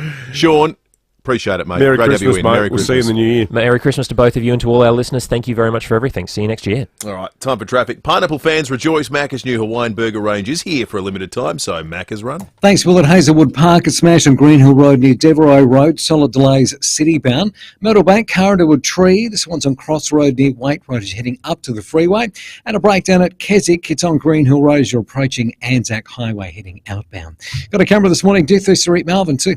The Volkswagen Amarok sales event has utes, curry tools or school bags or surfboards and lots more at prices for everyone. T's and C's apply. Offer ends March 31. Adelaide's most accurate traffic on 5AA. It can happen at any time, more often than you think. Suddenly, through illness or accident, you could lose the capacity to manage your financial or personal affairs. What happens next? Who makes medical or health decisions? Who controls the family trust? From the simplest to the most complex wills and estate plans, Donlan Lawyers will answer your questions and help carry out your wishes. For wills and estate planning, visit donlanlawyers.com, Hindmarsh Square, Adelaide, and Ocean Street, Victor Harbour. G'day, Alan Gray here. Talking mechanic to mechanic, one of the toughest parts of our job would have to be tracking down the most reliable four-wheel drive parts. At Terrain Tamer, we have Australia's largest range of four-wheel drive parts, all designed, engineered and tested to outperform the original. Hey, righto guys. Talk to one of Terrain Tamer's army of trained parts interpreters who all speak fluent four-wheel drive, or jump online and have over 60,000 parts at your fingertips, delivered anywhere in Australia. Go to terraintamer.com. Now, some people might think police home care is home care designed just for retired police. Well, they're wrong. It's actually home care for everybody. One thing is certain, police home care is all about protecting your independence at home and always on your terms. As a trusted and approved My Aged Care provider, Police Home Care has more than 30 years' experience in aged care and disability care. And because they understand that everybody has different needs and priorities in life, their home caregiving services can be adjusted to what works for you. And that can be anything from helping you prep meals to general housework, gardening, a trip to the shops or doctor's appointments. And as you'd expect, every carer at Police Home Care is held to the highest standards. Plus, as a registered NDIS provider, you're always in good hands with Police Home Care. Visit policehomecare.com.au for more information. The Steinborner Group has done it again. The Jack T9 Ute has landed at Jack Motors in Gawler. Enjoy a 5-star ANCAP safety rating, a 7-year warranty, 7-year roadside assist and 7-year capped price servicing. The Jack T9 features a 2-litre 4-cylinder turbocharged diesel engine. This 4x4 dual-range ute boasts an impressive 3-tonne towing capacity, a 1,045-kilogram payload and a tray that fits a standard pallet. Starting from just $45,980 drive away, Jack Motors is well worth a trip. Visit gawlerjackmotors.com.au. 5AA Breakfast is streaming live right now. To watch, simply head to 5AA on Facebook or YouTube. Drive away in the Tucson Hybrid by Hyundai from just $46,990 drive away. T's and C's apply. David Penberthy and Will Goodings. 5AA Breakfast. And they could never tear us apart. David Kosh on 5AA Breakfast. Yeah, at 8 minutes to 8. Good to check in with Koshy for the last time in 2024. Compare the Market Economic Director. David Kosh, good morning to you. Good morning, gents. Hey, Koshy, before we get down to brass tacks, can we just say thank you so much for all your contributions this year. We've had a lot of great chats. We've had a couple of frosty ones after the showdown. It's always fun, though, isn't it? And that's what I've loved about it. You know, we're both we're all completely honest with each other and opinionated and things like that, but we take it in the right way, and that's what I love about it. Because today, so much of the discussion, and I think you've written about it, Pembo, in your columns. So much of the discussion today is that you have to turn the other person, or you end up hating them forever, rather than having a great discussion and going, well, let's agree to disagree and move on. 100%. 100%. And that's why I love and really grateful for the opportunity to catch up with you guys every week. That's right. Good. Hate should just be reserved for footy, Koshy.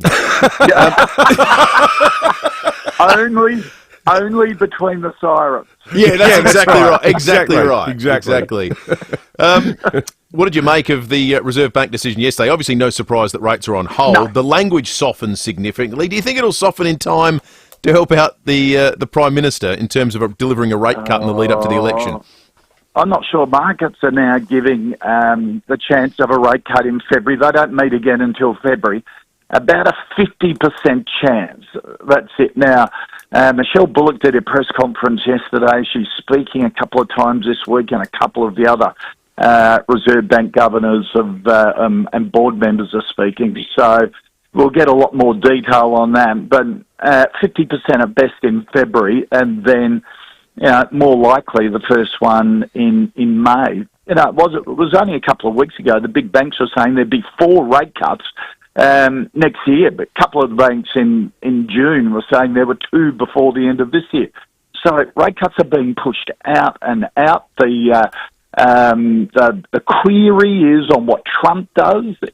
And Michelle Bullock talked about this in her press conference yesterday, if he delivers on what he says, that's a big if, it could be inflationary for the United States, and that could stop global interest rate cuts and the trend continuing. So, it's really fluid at the moment, but good to see that they did soften the language a bit and are erring on the side definitely towards a cut next year. Koshy, a lot of our listeners this morning have been raising one eyebrow, some actually saying a lot more than that, about this childcare announcement that the Prime Minister is going to be making today. And the thing that has really got people confused at a time when we are trying to finally, once and for all, break the back of inflation, and obviously there's links to government spending in that, is the sort of almost ludicrously generous nature of this scheme where you can earn up to $530,000 a year and get 3 subsidised days. Yep. That goes to show you that the Labor government want to break the global trend of every incumbent government since the pandemic has been rolled in an election. If they can win the next election, they'll basically be the first incumbent government in the Western world to do so. And that's because cost of living and inflation is the number one agenda item. And if the Reserve Bank isn't going to deliver an interest rate cut before the next election, well, the government's got to sort of manufacture some sweeteners to ease the strain on the hip pocket. And, I think a lot of the political elites just don't understand how tough it is out there, how tough it is for ordinary Australians to make ends meet at the moment, and also small businesses to cope with the increasing costs from energy and wage costs. Just can't pass on those costs to consumers anymore because consumers want a bargain. They're not prepared to meet the extra costs. So, this is the first. Expect quite a few more sweeteners like this with an eye on the election to get them across. Cost of living relief is going to be the name of the game. Hey, Koshy, as I said at the start, mate, thanks again. You have a great Christmas and a wonderful New Year, and we'll catch up in 2025. But thanks, mate, and have a great time with your family. Guys. You too. Yeah. Have a great Christmas to you and your families and all the listeners as well. Stay safe. Good on you, Dave. David Kosh, Compare the Market Economic Director and, of course, the President of the Port Adelaide Football Club. We've been asking people to text in Christmas oddities they've spotted around town. There's been some good ones as well.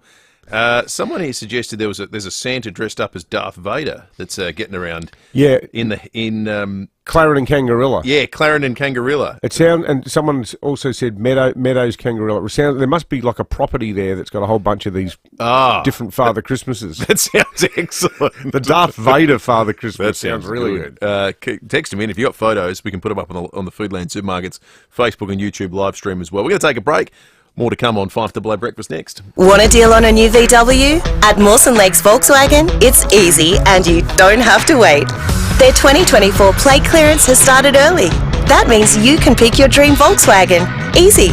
Check out the range of new and demo Volkswagens on sale now. All stock is ready for immediate delivery so you can pick up an early Christmas present. Plus, we have easy finance options and next day servicing. Mawson Lakes Volkswagen's 2024 plate clearance. You better be quick. Salisbury Highway, just a short drive from the city. If you need to fix your pipes, call Precise. Call Precise. If your toilet's blocking up, call Precise. Call Precise. If your lights aren't turning on, or your hot water is gone, or a plumber or an electrician, call Precise. Precise Plumbing and Electrical. Call 1300 700 200. That's 1300 700 200. Precise Plumbing and Electrical. On time, on budget, on the job. Or a plumber or an electrician, call Precise. Call Precise.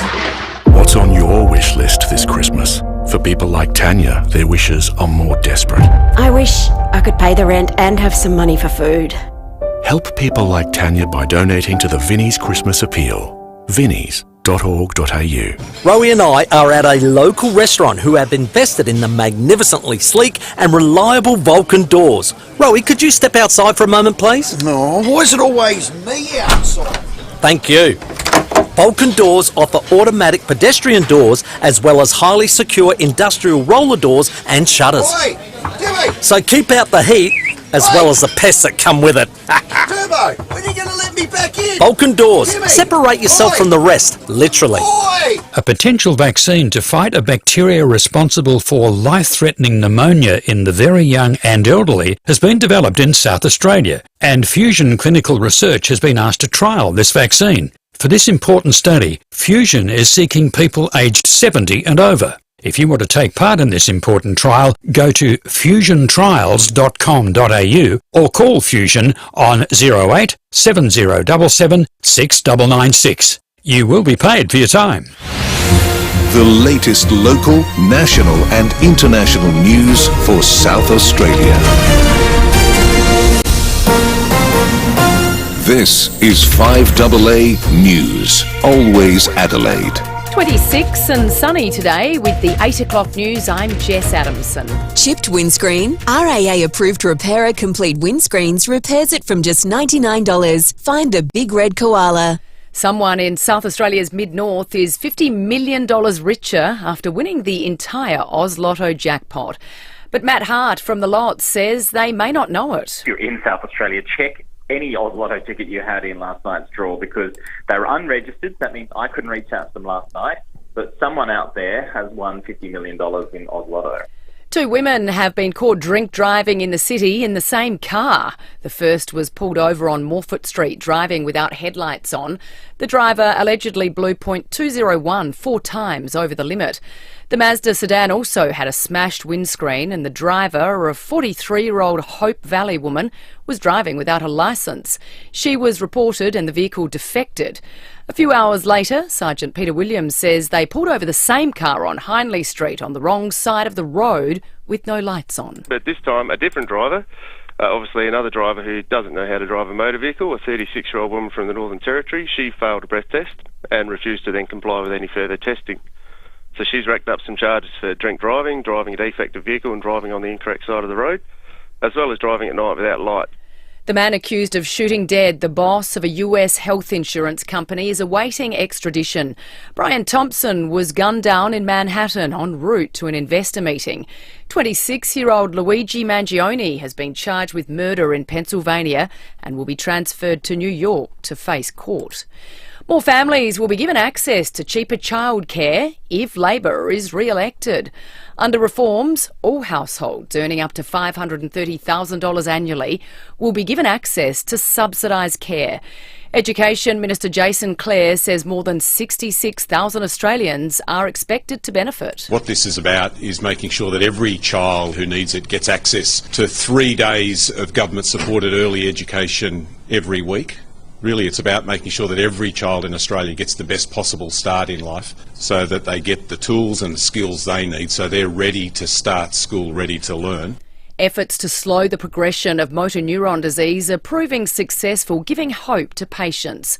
The University of Queensland's Brain Institute has been trialling a drug which slows the condition's progression and improves gross and fine motor movement. It's seeking more funding to conduct further trials. Mohammed al-Bashir has been appointed as Syria's new Prime Minister until March next year. He's met with members of the country's former government to aid a transition of power. Meanwhile, Israeli forces have carried out large-scale attacks across the country, targeting 3 airports and other infrastructure. The New Zealand government's decision to ban greyhound racing has been welcomed by Australian greyhound welfare advocates. Coalition for the Protection of Greyhounds Victoria Director Rebecca Heron believes it's only a matter of time before Australia follows suit and does the same. 45 greyhounds have been killed on our tracks this year, with 3,141 injured. 563 of those were seriously injured. Our injury rate in Victoria is 31 per 1,000 starts compared to New Zealand's 25 per 1,000 starts. Victoria is the worst in the country for greyhound deaths and injuries on our racetracks. Now turning to 5AA Sports. Get a free fuel card with a new Triton, Pajero, Outlander or Eclipse from Agostino Mitsubishi, Nailsworth and Mawson Lakes. Here's Jace Kemp. Thank you, Jess. Star Indian bowler Jasprit Bumrah is in down for Brisbane after sitting out a net session in Adelaide. Aussie players will get their first look at the Gabba today during an optional training session, while former Test vice-captain David Warner is preparing to lead the Sydney Thunder in the BBL just weeks after Cricket Australia lifted his lifetime leadership ban.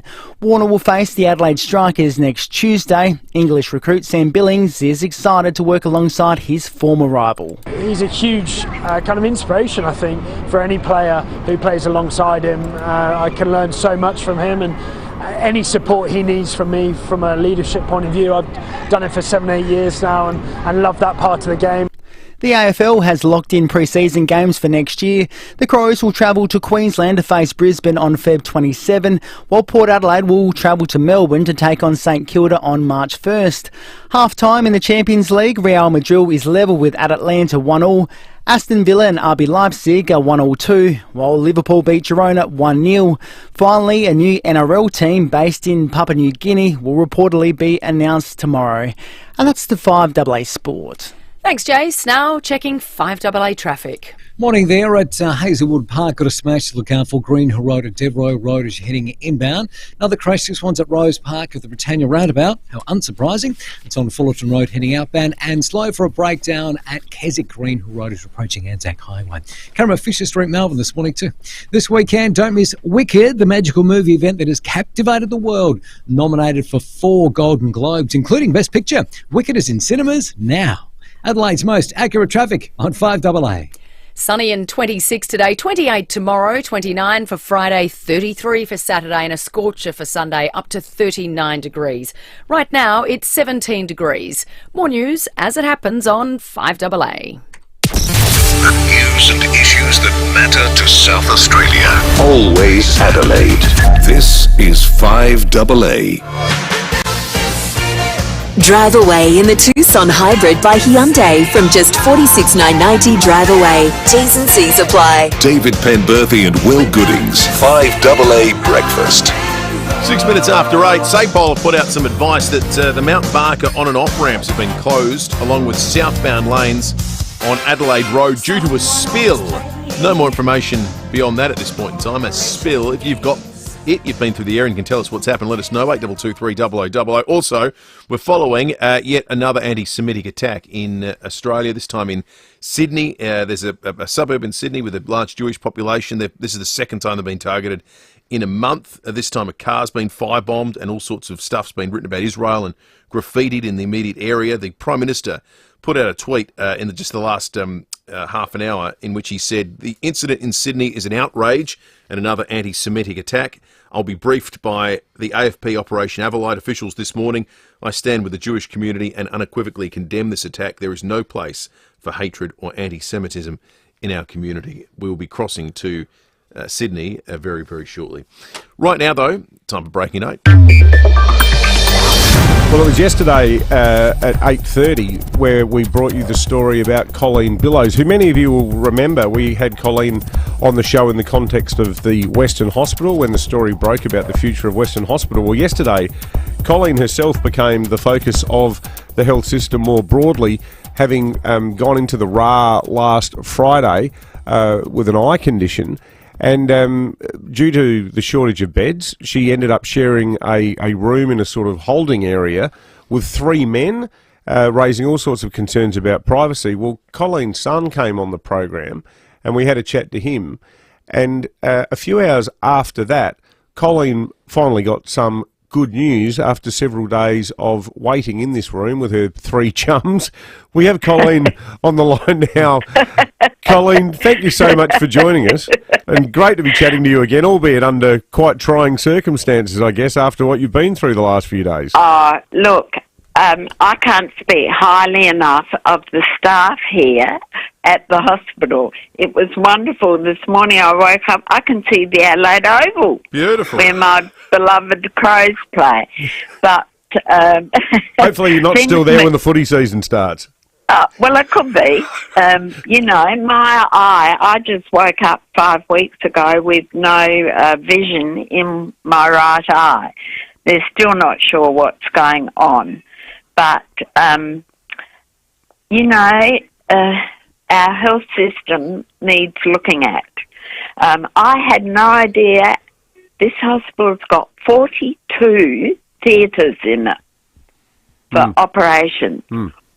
Orderlies walk an average of 15 k's a day. Wow. Taking patients around that hospital. Ridiculous.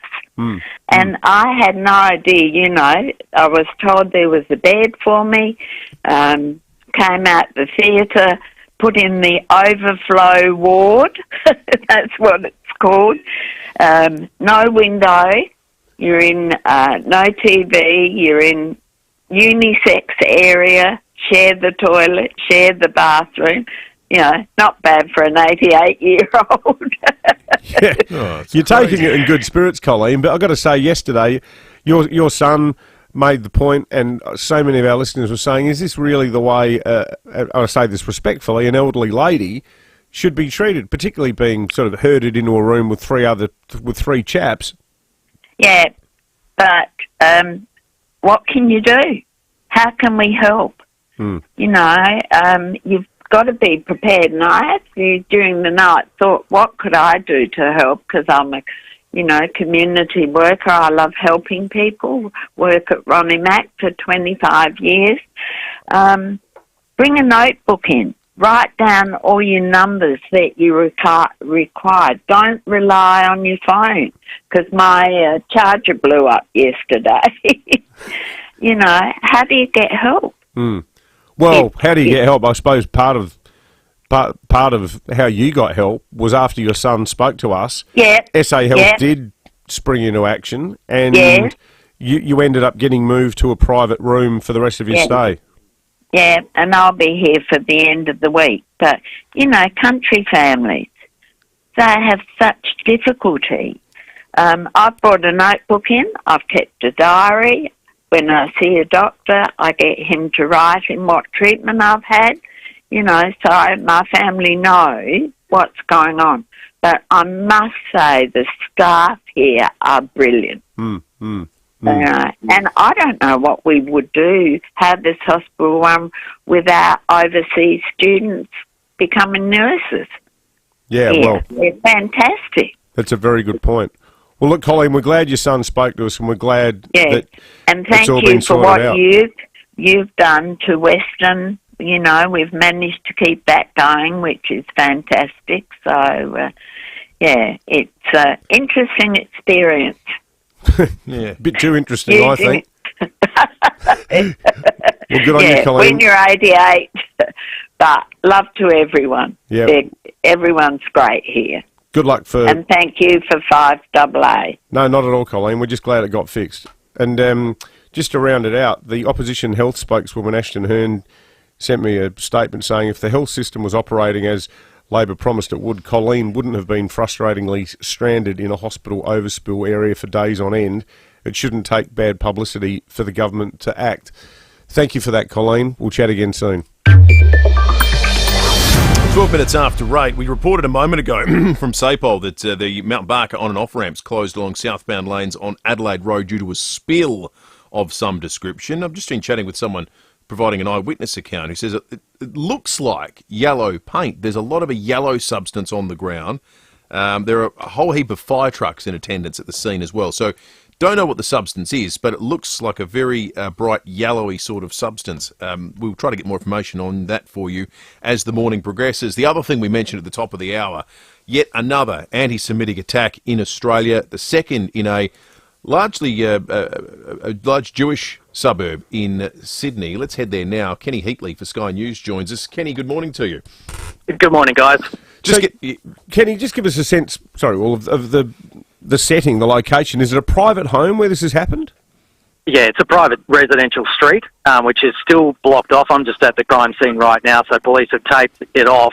And about 20, 30 metres down, overnight they had residents were awoken to a series of explosions after a Toyota Corolla was set alight. And also, police tell us that anti-Israel, anti-Semitic slogans were graffitied on the footpath on 2 properties and 2 cars, including the car that was firebombed as well. And on one garage door you can see, or you could earlier this morning because council has already cleaned it up, but you could see "Kill Israel," and they managed to spell Israel wrong as well. This investigation is in its early stages because forensics have just arrived in the last half an hour or so. Police are still on the scene interviewing residents. Police also tell us that they're looking for 2 men. So they believe between 15 and 20 years old, wearing dark clothing, of a slim build, wearing face coverings as well. And you mentioned that previous attack in Woollahra. That occurred less than 3 weeks ago on the 21st of November, where 10 cars were damaged and torched and sprayed with anti-Semitic slogans, including in buildings as well. I spoke to one Jewish resident from the crime scene here, and he says it's very different to what happened in the 1930s and 40s, but he feels like that this is the beginning of something truly terrible, guys. Gosh. Yeah. That's horrific. Kenny, thank you for that. Kenny Heatley in Sydney for Sky News, joining us on 5AA Breakfast. Well, you set the tone, don't you, as a nation and as a government, when 1,500-odd civilians can be killed. A group of people arrive at our most iconic national building to effectively hold what felt more like a party about the murder of those civilians by terrorists. And the only people who are told to disappear are Jewish by the authorities. And you get these mealy-mouthed words at the time saying we've got to stand up to anti-Semitism and Islamophobia, when at that point, all that had happened was that 1,500-odd civilians had been killed and abducted. There'd been no response at all from Israel. So the discussion had not even started around civilian deaths in Gaza or the response to the north against Hezbollah. You know, these mealy-mouthed words where Labor federally, and particularly members of the Labor Party in Western Sydney, where they are utterly conflicted, I think that the equivalence that has been shown has in the minds of some people been taken as a green light to just act like total pigs. It certainly seems that way. And part of the problem is there's a group of people in the community, and a lot of them are actual inner city Green voters, who somehow have got their minds to a point where in the immediate aftermath of October 7, where you see kids at a concert and babies and children and old people working on farms, you see all those people being rounded up, and your response is either, well, what do you expect? Or maybe even sucked in. There's a group of people, university students, mad trots in Melbourne, the Lydia Thorpes of this world, can look at a genuine atrocity aimed not at the IDF, but aimed at families and children and the elderly and teenagers at a rock concert and go, that's complicated. Wow. Because we live in this era where people feel so morally assured of their position that there's no counterpoint. So then you can say to the family of someone whose teenage daughter died dancing, you can say, well, see, the problem, there's a bit of a problem with the way the map looks. That's why your daughter's dead. Yeah. Because the map's not right. Wow. And to have no knowledge of what was about to happen in Europe almost a century ago. And to go round saying there's a Jew, there's a Jew trying to get into this lecture theatre. And these people are just utterly devoid of any sense of history. There's a Jew selling stuff. What do we do about that Jew? What? Wow. Yeah. This is Australia we're talking about. People? This is Australia we're talking How about. sick and stupid are these people? It's demented. 18 after 8. They should read a book called If This Is a Man, because that's what it ultimately looks like. Read If This Is a Man. It's the most important book written in the 20th century. Amazing. All right, let's check traffic. Thanks, Will. I had Keswick breakdown still causing you headaches this morning. Green Hill Road and Anzac Highway got delays as you're heading towards Anzac Highway. Seacombe Garden still a bit sluggish through there with those sinkhole repair works. Seacombe Road at the Morford Road roundabout, speeds at 40. Getting busy South Road Feathers in both directions with an early morning camera. Halsey Road, Elizabeth East. Win over $962 million in today's USA Mega Lotto. Get more zeros in your life with Australia's own lotteryoffice.com.au. Hurry, draw closes in just a few hours. Adelaide's most accurate traffic on 5AA. The 5AA Sports Show. Stephen Rowe and Tim Jennifer. How are we going with the tickets for Gather Round, Tim? Well, they went on sale today for members. You've got to be sharp as, because if you aren't, it'll time out on you. If there's anybody out there that's good at writing back-end software for a company similar to Etiquette, you would scun the pig. The 5AA Sports Show. Hey, Etiquette, lift your game, you turkeys. Weekdays from 4 p.m. on 5AA. Always Adelaide. Hello, Cherry. I'm listening. Save across the entire range with Southern Cherry's 2024 plate clearance sale. Plus, receive a gift card of up to $2,000. southerncherrymorfettvale.com.au. There's naughty or nice, stunning and stylish, or tasty and tasteful. Merry Christmas, folks. I'm Brett Charlesworth, and they're just 3 of the eye-popping Christmas gifts we make for you at Charlesworth Nuts. They're all overflowing with our amazing nuts and chocolates and made with great pride by our talented South Aussie team. With 100 different gift boxes, packs and hampers, there is literally something for everyone. You simply can't go wrong. 11 family-owned stores or shop online. Why Charlesworth? Because fresh nuts taste better. Meet for a cup or a coffeelosophy. Move your body at Hatha Yoga. Invest your wellness at Devar House. Repair your leathers at Ideal Shoe Repairs. Print your family photos at Hutt Street Photos. Stop for an aperitif at Bartorino. Order lunch at Chianti. Spice up your senses at Ragi's. Grab a classic pub meal at Arab Steed Hotel. Sip your favourite at Hutt Street Cellars. Whatever your reason, Hutt Street is worth the visit. After all, it's your corner of the city. The best corner of the city. With Christmas just around the corner, have you found the perfect gift for your wife, sister, sister-in-law or friends? Finding the ideal present can be tricky, but don't worry, Alexia Rocha Aesthetics has you covered. Now, they specialise in creating a welcoming and relaxing experience, offering everything from anti-aging facials and skin tightening to cosmetic tattoos and much more. It's the gift that says you deserve to be pampered. The perfect gift idea is just a click away. Simply visit alexia.com.au to choose the value or treatment you'd like to gift just in time for Christmas. Visit alexia.com.au or call 0416 101 442 to buy your e-gift card today and make someone's Christmas extra special. That's Alexia, A-L-E-X-I-A.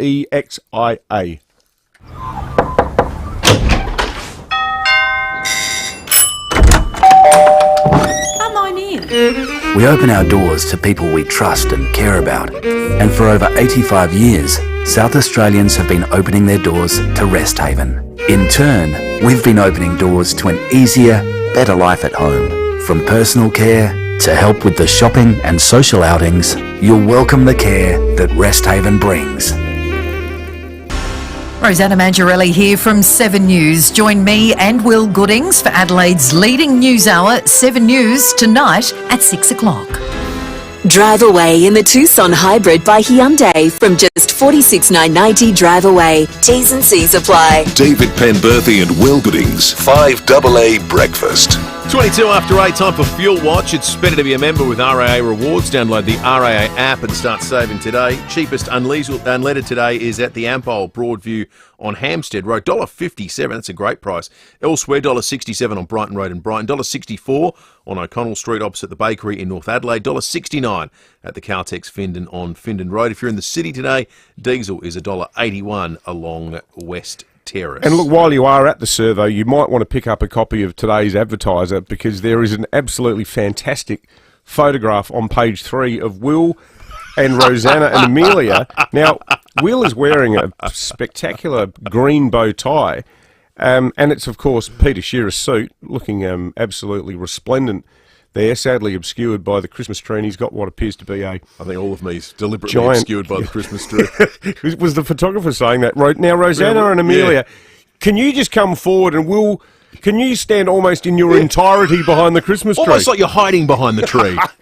You look like you've popped out of a bush, like some sort of weirdo. They originally said, this is no lie, can we get him in a green jacket? And I said, did I win the Masters? I don't think so. It's good. Gooding said being part of the 80th carols would be, quote, an absolute privilege. There you go. It's all there in black and white. Thank you for that. I cannot wait to watch it. What night's it on? Saturday night. Saturday night. Oh, I got a free night. Excellent. Yeah, good. We'll see. We'll get you out there. We might get you up for a song or two.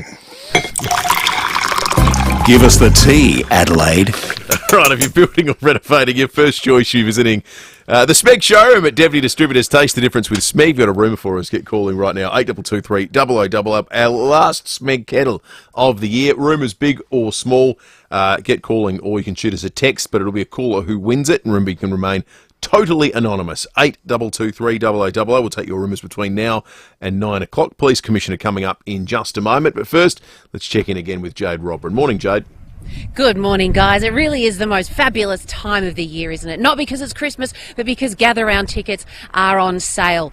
It is the most painful time of the year, really, for a group of people that are lining up to get tickets to the 2025 Gather Round. We've got, I'm down at the entertainment centre, and there's probably about a good 20 people in the lineup because today at 10 a.m, general admission tickets go on sale. We've heard the disastrous stories of yesterday when AFL members and club members' tickets went on sale at 10 a.m. You jumped online only to be, put in that queue for hours upon hours because of the technical issues on the ticket tech machine. I was one of them. It was like boarding for an international flight. You had to be that prepared with all your queue codes and your membership numbers and everything else, your login details. I eventually got there. Most of the people in line here are Crows or Port fans, but they're lining up because the hottest ticket in town is for the Barossa. Now, we jumped onto the Ticket Tech website and it actually says all the tickets are exhausted, but these people, they are desperate to get to the Barossa. Interestingly, they've got up to each person in line here have got about 8 to 14 friends that are flying over. They've already bought their tickets, they've paid for their accommodation, they want to come over and spend the weekend at the Barossa. So the government's plan to get more people, more tourists to the Barossa is certainly paying off. Let's hope they get their tickets. I spoke to a few jolly customers in the lineup. Here's what they had to say. Ron, good morning. Who are you lining up for? What tickets do you want this morning? Want to go to the Barossa on the Saturday, gather around to see kangaroos and Gold Coast. It'll be an absolute ripper. I went down to the Oval and it looks absolutely stunning. Are you there to make a weekend of it? I've got 3 mates coming down from Newcastle. They're mad rugby players, but they want to see a gather around, so we're going to shout them up there for the weekend. You'll teach them the rules. How long have you been lining up for? Well, I got here at 7 o'clock, so an hour and a half I've been here with my wife, Diane. And Diane, commitment, because they do say that the tickets are allocated. You're going to roll the dice, take a risk, stay in the line? We're going to stay in the line and wait till they open. Give it a shot. Yeah. And you're a Crows supporter. Did you get your tickets yesterday? I did. We were lucky to get 6 yesterday and really good seats. How long did you have to line up for online? 2.5 hours. Oy. When we first started, we had 22,000 in front of us and then just kept at it and at it and at it. So it was worth it. We found a Melbourne supporter. John, are you confident you're going to snag some tickets this morning? Hopefully. We've got friends coming over from Perth. They've booked their flights already, so fingers crossed. How many tickets do you need? 8. How long have you been lining up for? I was about third here, so about 6 this morning, just to make sure we actually got tickets for the guys in Perth. Fairly confident, but we don't know yet. There was actually a good report, Jade. There was a bit of joy for the members that got tickets by physically lining up yesterday, as opposed to digitally lined up online. So if you get there early, it can be worthwhile with the huge lines that Ticketek doesn't seem to be able to work through particularly quickly online. So hopefully those people all get tickets today. Hey, big thanks to everyone who's texting in with their Christmas oddities in local areas that not all of us frequently visit. I didn't know about this, but there is a giant Christmas teddy bear made out of hay bales outside of Lobethal. John's taken a photo of that and has kindly sent it in. Fantastic. And apparently the Claren and Kangarilla thing, it's known locally as Santarilla. And there's actually a map. We're going to try to do something about this on the show tomorrow. There's a map where you can go around all these farms and so forth, looking at all the different things that the locals have done. Looking forward to that. Also looking forward to the Police Commissioner, who's going to be in the studio on the other side of 5AA News. Hello, Santa? Is it really you? Oh, yes, it's really me. Can I ask you something? Of course you can. Anything. This Christmas, your kids can have a chat to Santa from any Telstra payphone. Absolutely free. Telstra. Together is for Christmas.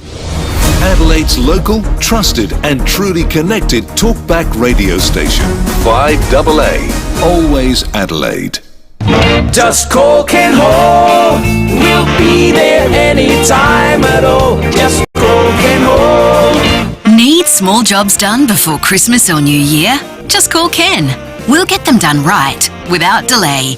From leaky taps and tripping power to new ovens or air conditioners, we've got you covered.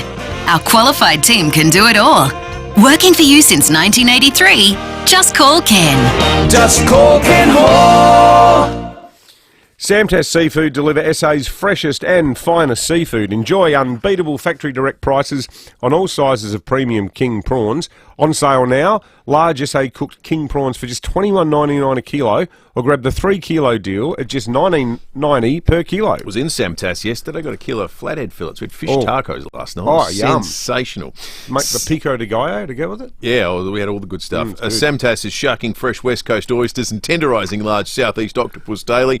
Plus, get premium Aussie raw prawn cutlets for $37.99 a kilo, and freshly cooked Kangaroo Island crayfish starting at $87.80 a kilo. And you can do what Will did, get the famous 4 kilo for $60 freezer deal, which of course does include flathead, plus salmon, barra, dory, salt and pepper squid, you name it. Samtas has a huge variety of holiday season manages specials, including freshly cooked slipper lobsters, extra large cooked and peeled prawn cutlets, peeled blue swimmer crab meat, and Aussie squid tubes. Get in there now. I was there 2 weeks ago, all sorted. Samtas Seafoods, 201 Richmond Road, Richmond, open 7 days. Pre-Christmas prawn specials and the 4 for $60 freezer deals available now, but get in quick.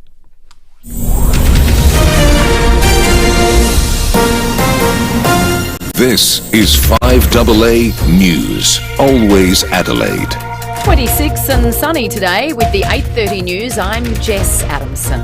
Make RAA-approved windscreen repairer Complete Windscreens your insurer repairer of choice. Visit completewindscreens.com.au. The hunt is on for the latest multi-millionaire in SA. A ticket bought in the state's mid-north is worth $50 million after scooping last night's Oz Lotto jackpot.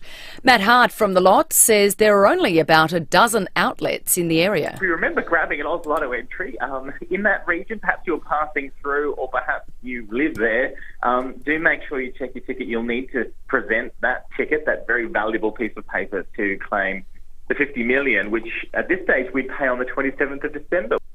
New South Wales police are searching for 2 suspects wanted over a firebombing and anti-Semitic attack in Sydney's east.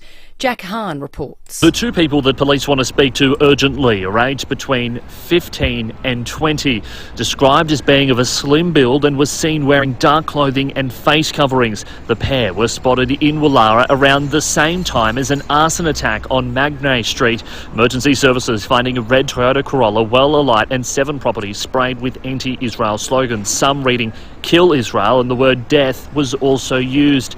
Israel was spelt incorrectly by whoever was holding the spray paint can.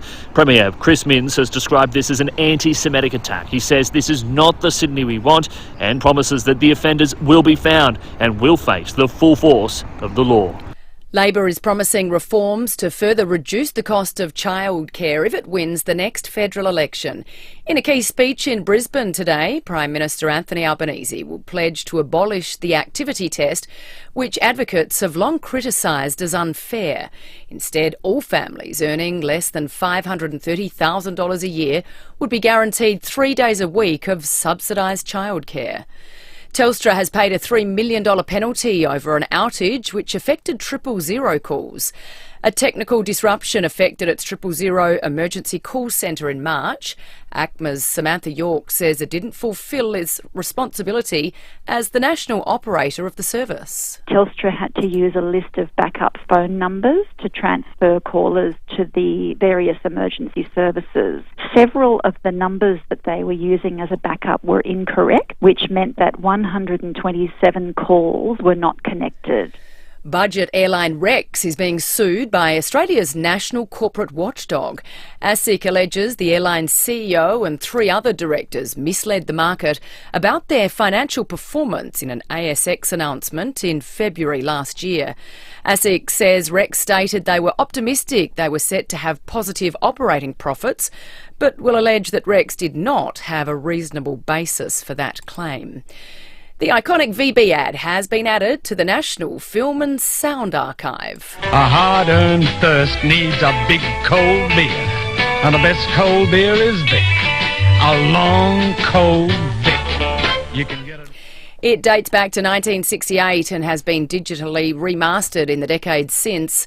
Sons of Australia Archive Chief Curator Megan Loader says The uniquely Australian voiceover makes the ad what it is. I think it's just capturing that extraordinary voiceover from John Milon when it was recorded back in 1968. It's a recording that was used for decades by VB, and in fact, even after he sadly passed away quite early in his 50s, they continuously used his voice.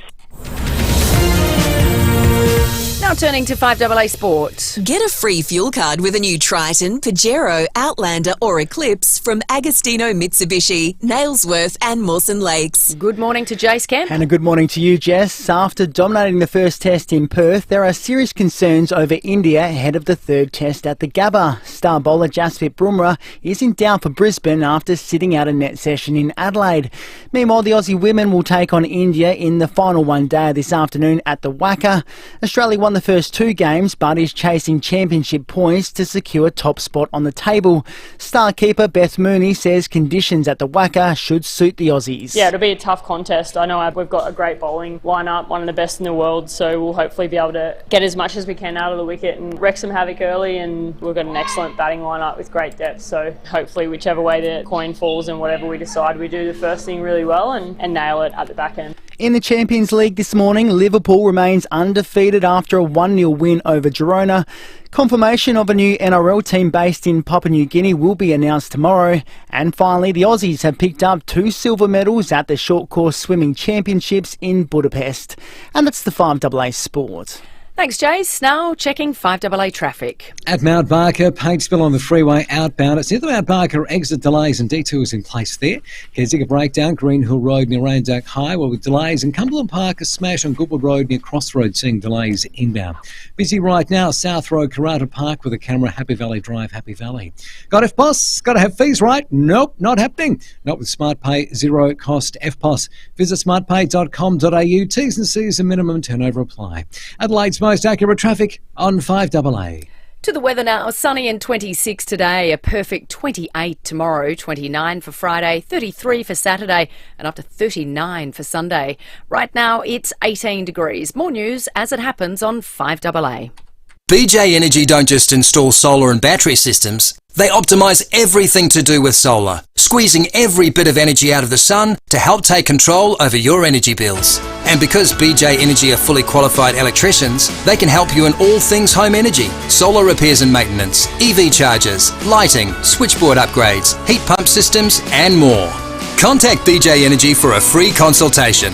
Package deals and payment plans available. bjenergy.com.au.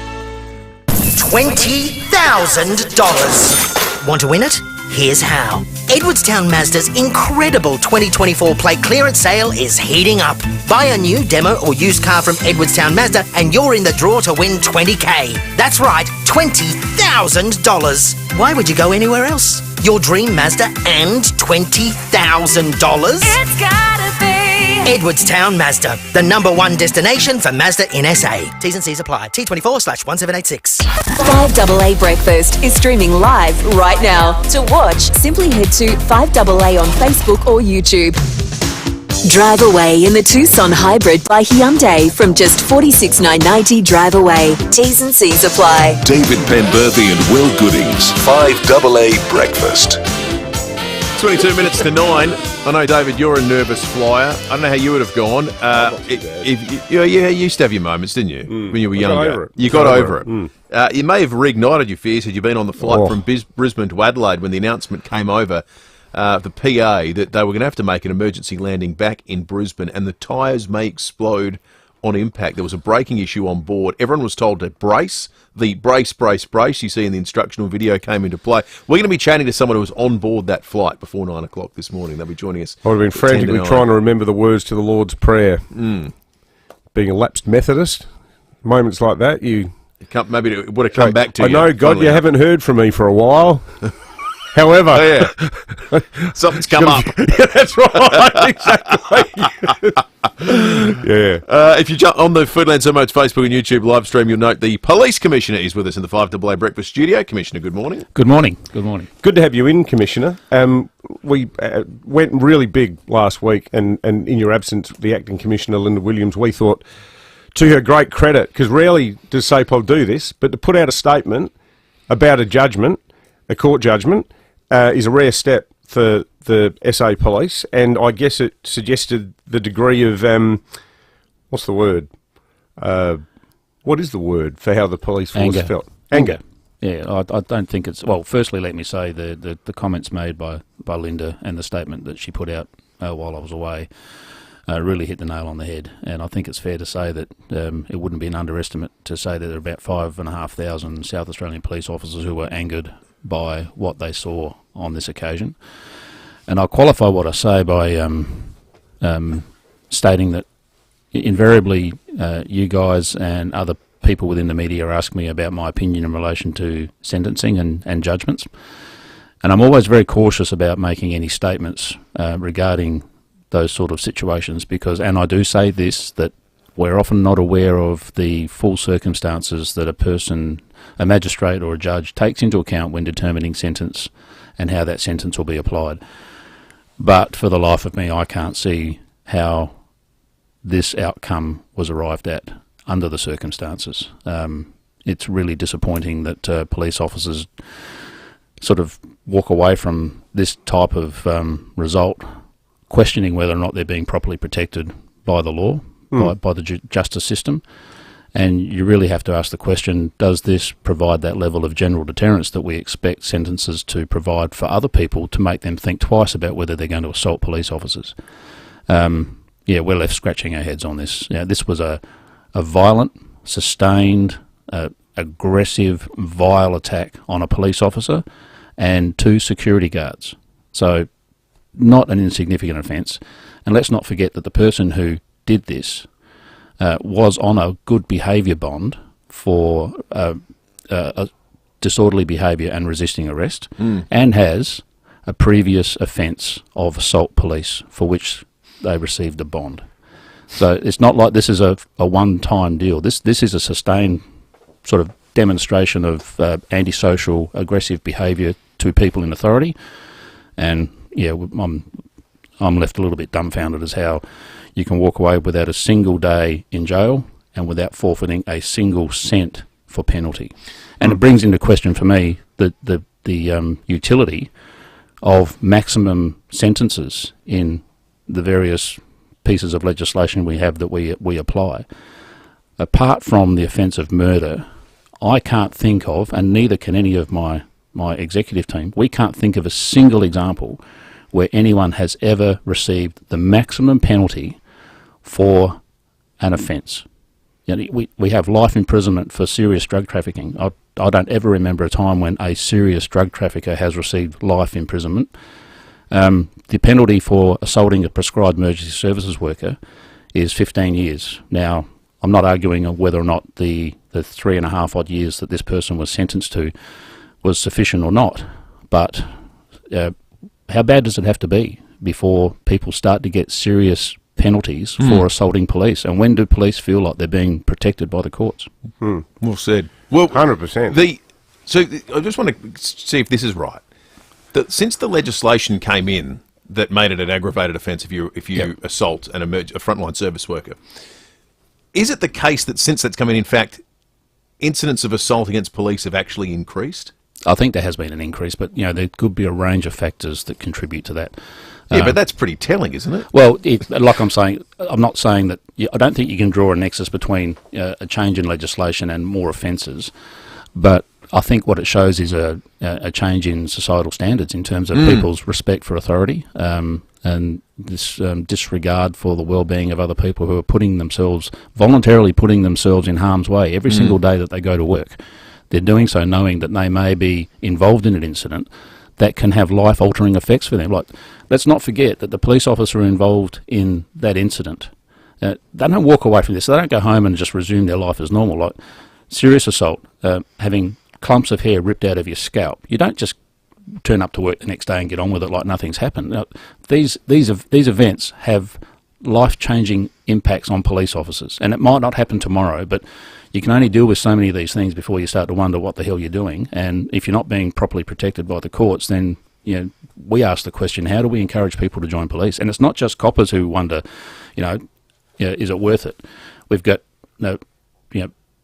partners, husbands, wives, boyfriends, girlfriends of police officers questioning, what's going to happen to the person I care about when they go to work. Mums and dads, we're trying to recruit young people into the police force, and even my mum, when I joined, she was concerned that something might happen to me. But how do you encourage families to support their children to join the police force when you see these sorts of outcomes from clearly aggressive, unwarranted, animalistic behaviour by people in a public place? And I don't buy the excuse of alcohol or intoxication. That's no excuse. No. And as much as I sympathise with the individual's personal circumstances and the tragedies they've experienced, suffering tragedy, as far as I'm concerned, does not give you a licence to behave like an animal in a public place. 100%.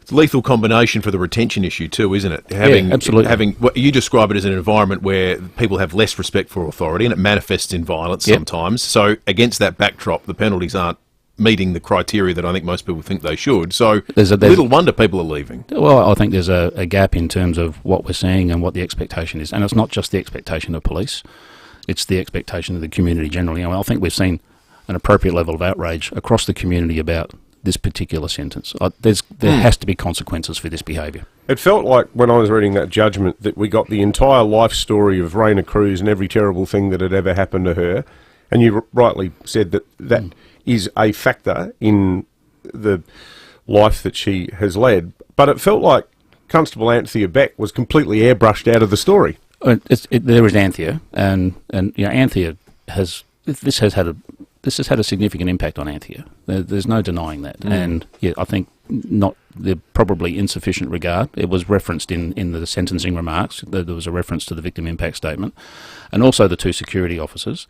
One of those has left the industry because of this incident. There are consequences for the people who are the victims of this violence, and I believe there should be consequences for the perpetrators. And let's not forget, this person, it's not their first rodeo. Yeah. They've done this before. Completely. On another matter, we had a bit of a brouhaha, politically speaking, yesterday, and I suppose these things blow up from time to time in the world of politics about police numbers and police hours in country stations. It'd be fair to say I anticipated that this might find its way into some sort of political discourse. It's not the first time I've changed police station opening hours, and it always seems to be an emotive subject, but I want to say from the outset that this was not now, I do my best to sort of walk a line between the major parties in the politics. I don't advocate for either side. I'm here to do a job, and I report to the government of the day. But I do have an obligation to make sure that people understand that we are focused on community safety, and the decision to change these police station opening hours was my decision based on advice from my executive team and the research they did. Now, there are 14 stations that are affected. There are some stations that are not affected by the changing of the hours. We are standardising the hours across the regional parts of South Australia, and there are in fact a couple of police stations who are going to be open for longer hours because of these changes. The change is because we have police staff sitting in police stations after 5 o'clock at night waiting for the occasional person to come in. Over the course of a month, you might have a handful of people right across regional South Australia wandering into a police station to undertake what might be described as a relatively administrative type of task, or to report something that is not critically urgent. And there are other ways for people to report. So this is not about reducing services because of a staffing shortage. I'm not denying we have a staffing shortage, and we are dealing with increasing levels of demand. I've never been backward in confirming that. This decision is not based on managing demand in a different way. This is about getting the best out of our resources. Closing a police station at 5 o'clock does not mean the police go home. It just means that they're in a patrol car out being proactive and being able to respond to taskings appropriately.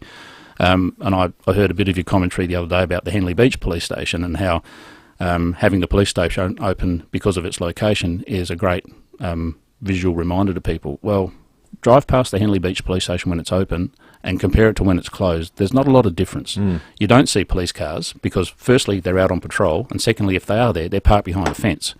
So, and I also refute this suggestion that police stations are a safe haven for people trying to escape violence. People ring police. They ring 000 when they need police, and we respond efficiently. And if you do go to a police station, we do have those purposely installed alert phones that go direct to police communications so you can contact police immediately.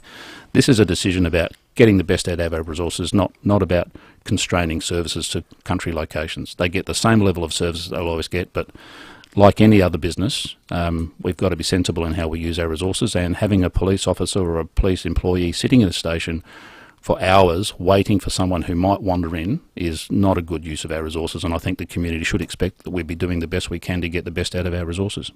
Hey, Commissioner, can we just thank you for all the access you've given us? We always enjoy our yarns with you, and we sort of got to know each other really well during COVID when you were, I think you were under our COVID rules. You were the only bloke who was allowed into the studio for a while because you were, running the entire state. Well, because I made the rules. That's right. Yeah. But no, it's always great having you in. And to you and Emma and the family, have a wonderful Christmas. Thank you very much. Yeah, Christmas is a bit different for us now, but we'll be spending time with family, and I hope other people get the same opportunity to celebrate this time of the year with their family, and obviously, remember those people that are close to us that aren't with us anymore. 100%.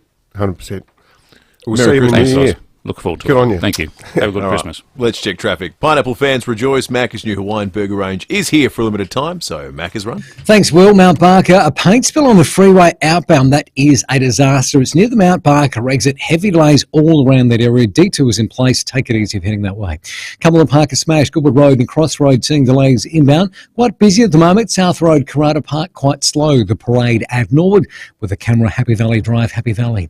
Christmas without crackling is like road trips without sing-alongs. Make this Christmas the best ever and serve up roast pork with crispy crackling. For a crackling Christmas, get some pork on your fork.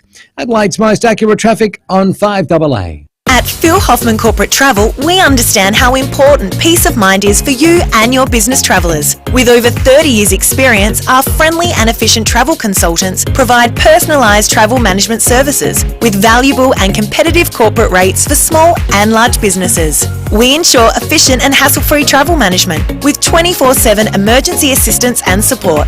Trust us to put your business first. Contact Phil Hoffman Corporate Travel. Visit pht.com.au. Hi, I'm Lynn Andrews.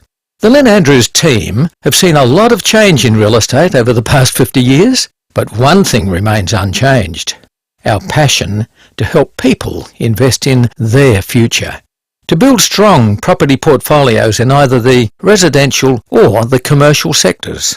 Our commitment to property investment over the years means we have a wealth of knowledge to share.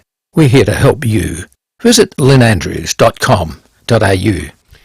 Now, if you're tired of the never-ending battle against clutter in every nook and cranny of your home, well, there's only one thing to do. It's time to get into Sharman Shelving and revolutionise your space. Bill and his team at Sharman Shelving have been doing it for years in homes all over SA, and they're good at it. Whether it's your kitchen, bedroom, garage, or even your shed, Sharman will help you reclaim any space. Actually, Will, next time I get you over to my place, I want to show you how I've organised all of my different irrigation pieces. Oh, I'm looking forward to that. Yeah, we spend hours going through that. I got, all the different widths and... Really? Yeah, and it's all in the Sharman drawer. Oh, it's you know fascinating. what? Let me just look at the Sharman shelf, and then we can do the irrigation another time. Oh, okay. Now, if you're worried about the cost, remember Sharman Shelving. It's not just about short-term fixes. It's an investment in long-term tidiness with affordable solutions and designs for any budget. Everyone needs a little Sharman in their life, so get Bill or Christine out for a free measure and quote, or call into the showroom at 412 North East Road, Windsor Gardens. Visit sharmanshelving.com.au or take a look on Facebook. Steinborner Hyundai has always been well worth a trip, and now there's another great reason to visit. Hyundai's full range of hybrids. Steinborner Hyundai has a hybrid to suit every driver, from the hybrid i30, the Kona, the Tucson, as well as the all-new Santa Fe hybrid family-sized SUV. Experience the difference at Steinborner Barossa and Clare, with outstanding service and a great range of vehicles. And you'll see why. Steinborner Hyundai is well worth the trip. Steinborner.com.au. Drive away in the Tucson Hybrid by Hyundai from just $46,990 drive away. T's and C's apply. David Penberthy and Will Goodings, 5AA Breakfast. 6 minutes to 9. It's birthday season in 5AA Breakfast. Lucy's earlier this week. Sam Daddo's today. Happy birthday Sam, happy Sam birthday. Daddo. better late than never. We snuck it in before 9 o'clock. They all happened in the last week of the year. Quite remarkable, really.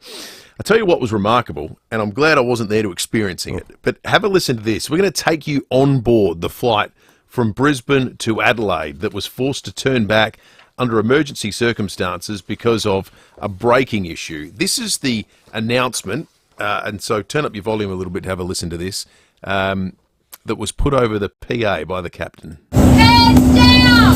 Stay down! Stay down! Heads down! Sorry, that was in fact, it was the cabin staff. That was when everyone adopted the brace position on the way back in. The earlier warning from the captain said the tyres might explode. Yikes. Tudor Vasili was on board the flight from Brisbane to Adelaide. Tudor, good morning to you.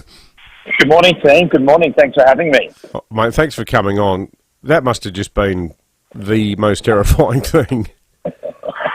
Mate, I can laugh about it now. I'm nursing a bit of a hangover, to be brutally honest. I spent all day yesterday afternoon drinking beer because it never tasted so good. It was, mate, it gave me goosebumps just listening back at that grab that you guys had there. And it was that. In the moment, you really don't you're in a bit of a panic state, not knowing what's going on. We kind of took off 40 minutes into the flight, the cabin crew running around the plane, just telling everyone to get off their headphones, and captain's got an emergency announcement to make, and that was a bit odd at first. I've never ever had a air hostess share that with us before. And then the captain jumps on and just makes a big announcement, just saying, look, unfortunately, you've got to turn back. And the reason why there's a brake light on, meaning that the brakes are locked into place, so when we go to land, the wheels just won't spin. They're just locked in like a handbrake on a car, right? So, and we're going to experience a bumpy ride, and the wheels may explode on impact. So,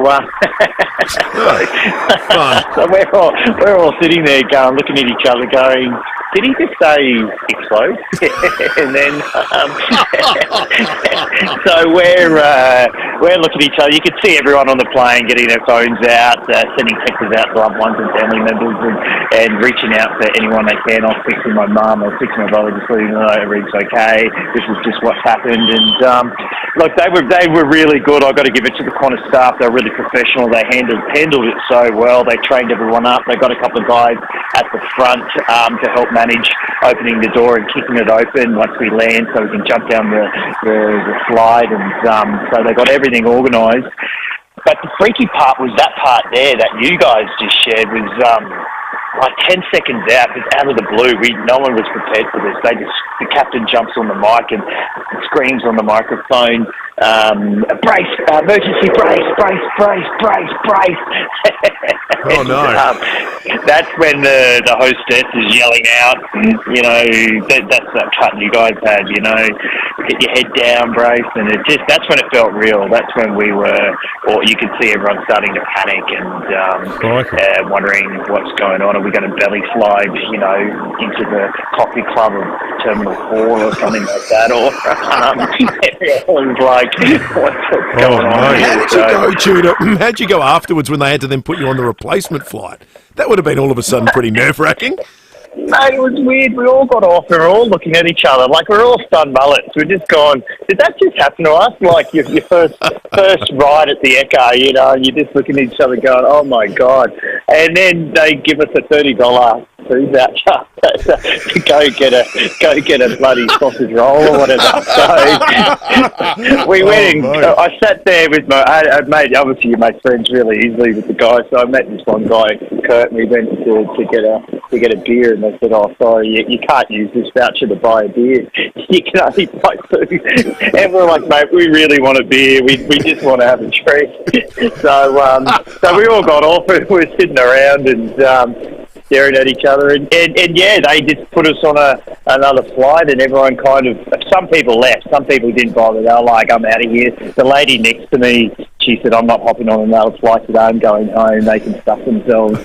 I'm leaving. And she took off, and there's roughly, I reckon, half the plane left to jump on another flight to keep moving. Oh, what a story. We're glad you can laugh about it now. Thanks for sharing it with us. You can't stop laughing about it. Yeah, that's right. Hey, slightly hungover, Tudor Vasili after surviving the Qantas flight from, originally intended from Adelaide to Brisbane, that turned back, and then he made it here ultimately. But there's a bit what of story. adrenaline kicking in there still too, I reckon. Yeah, I think so. Great chat, Tudor. Thank you, mate. All right, that's all from us. Enjoy the rest of your Wednesday. Stick around for Graham Goodings. We'll be back tomorrow morning from 6. If you're thinking of selling your home,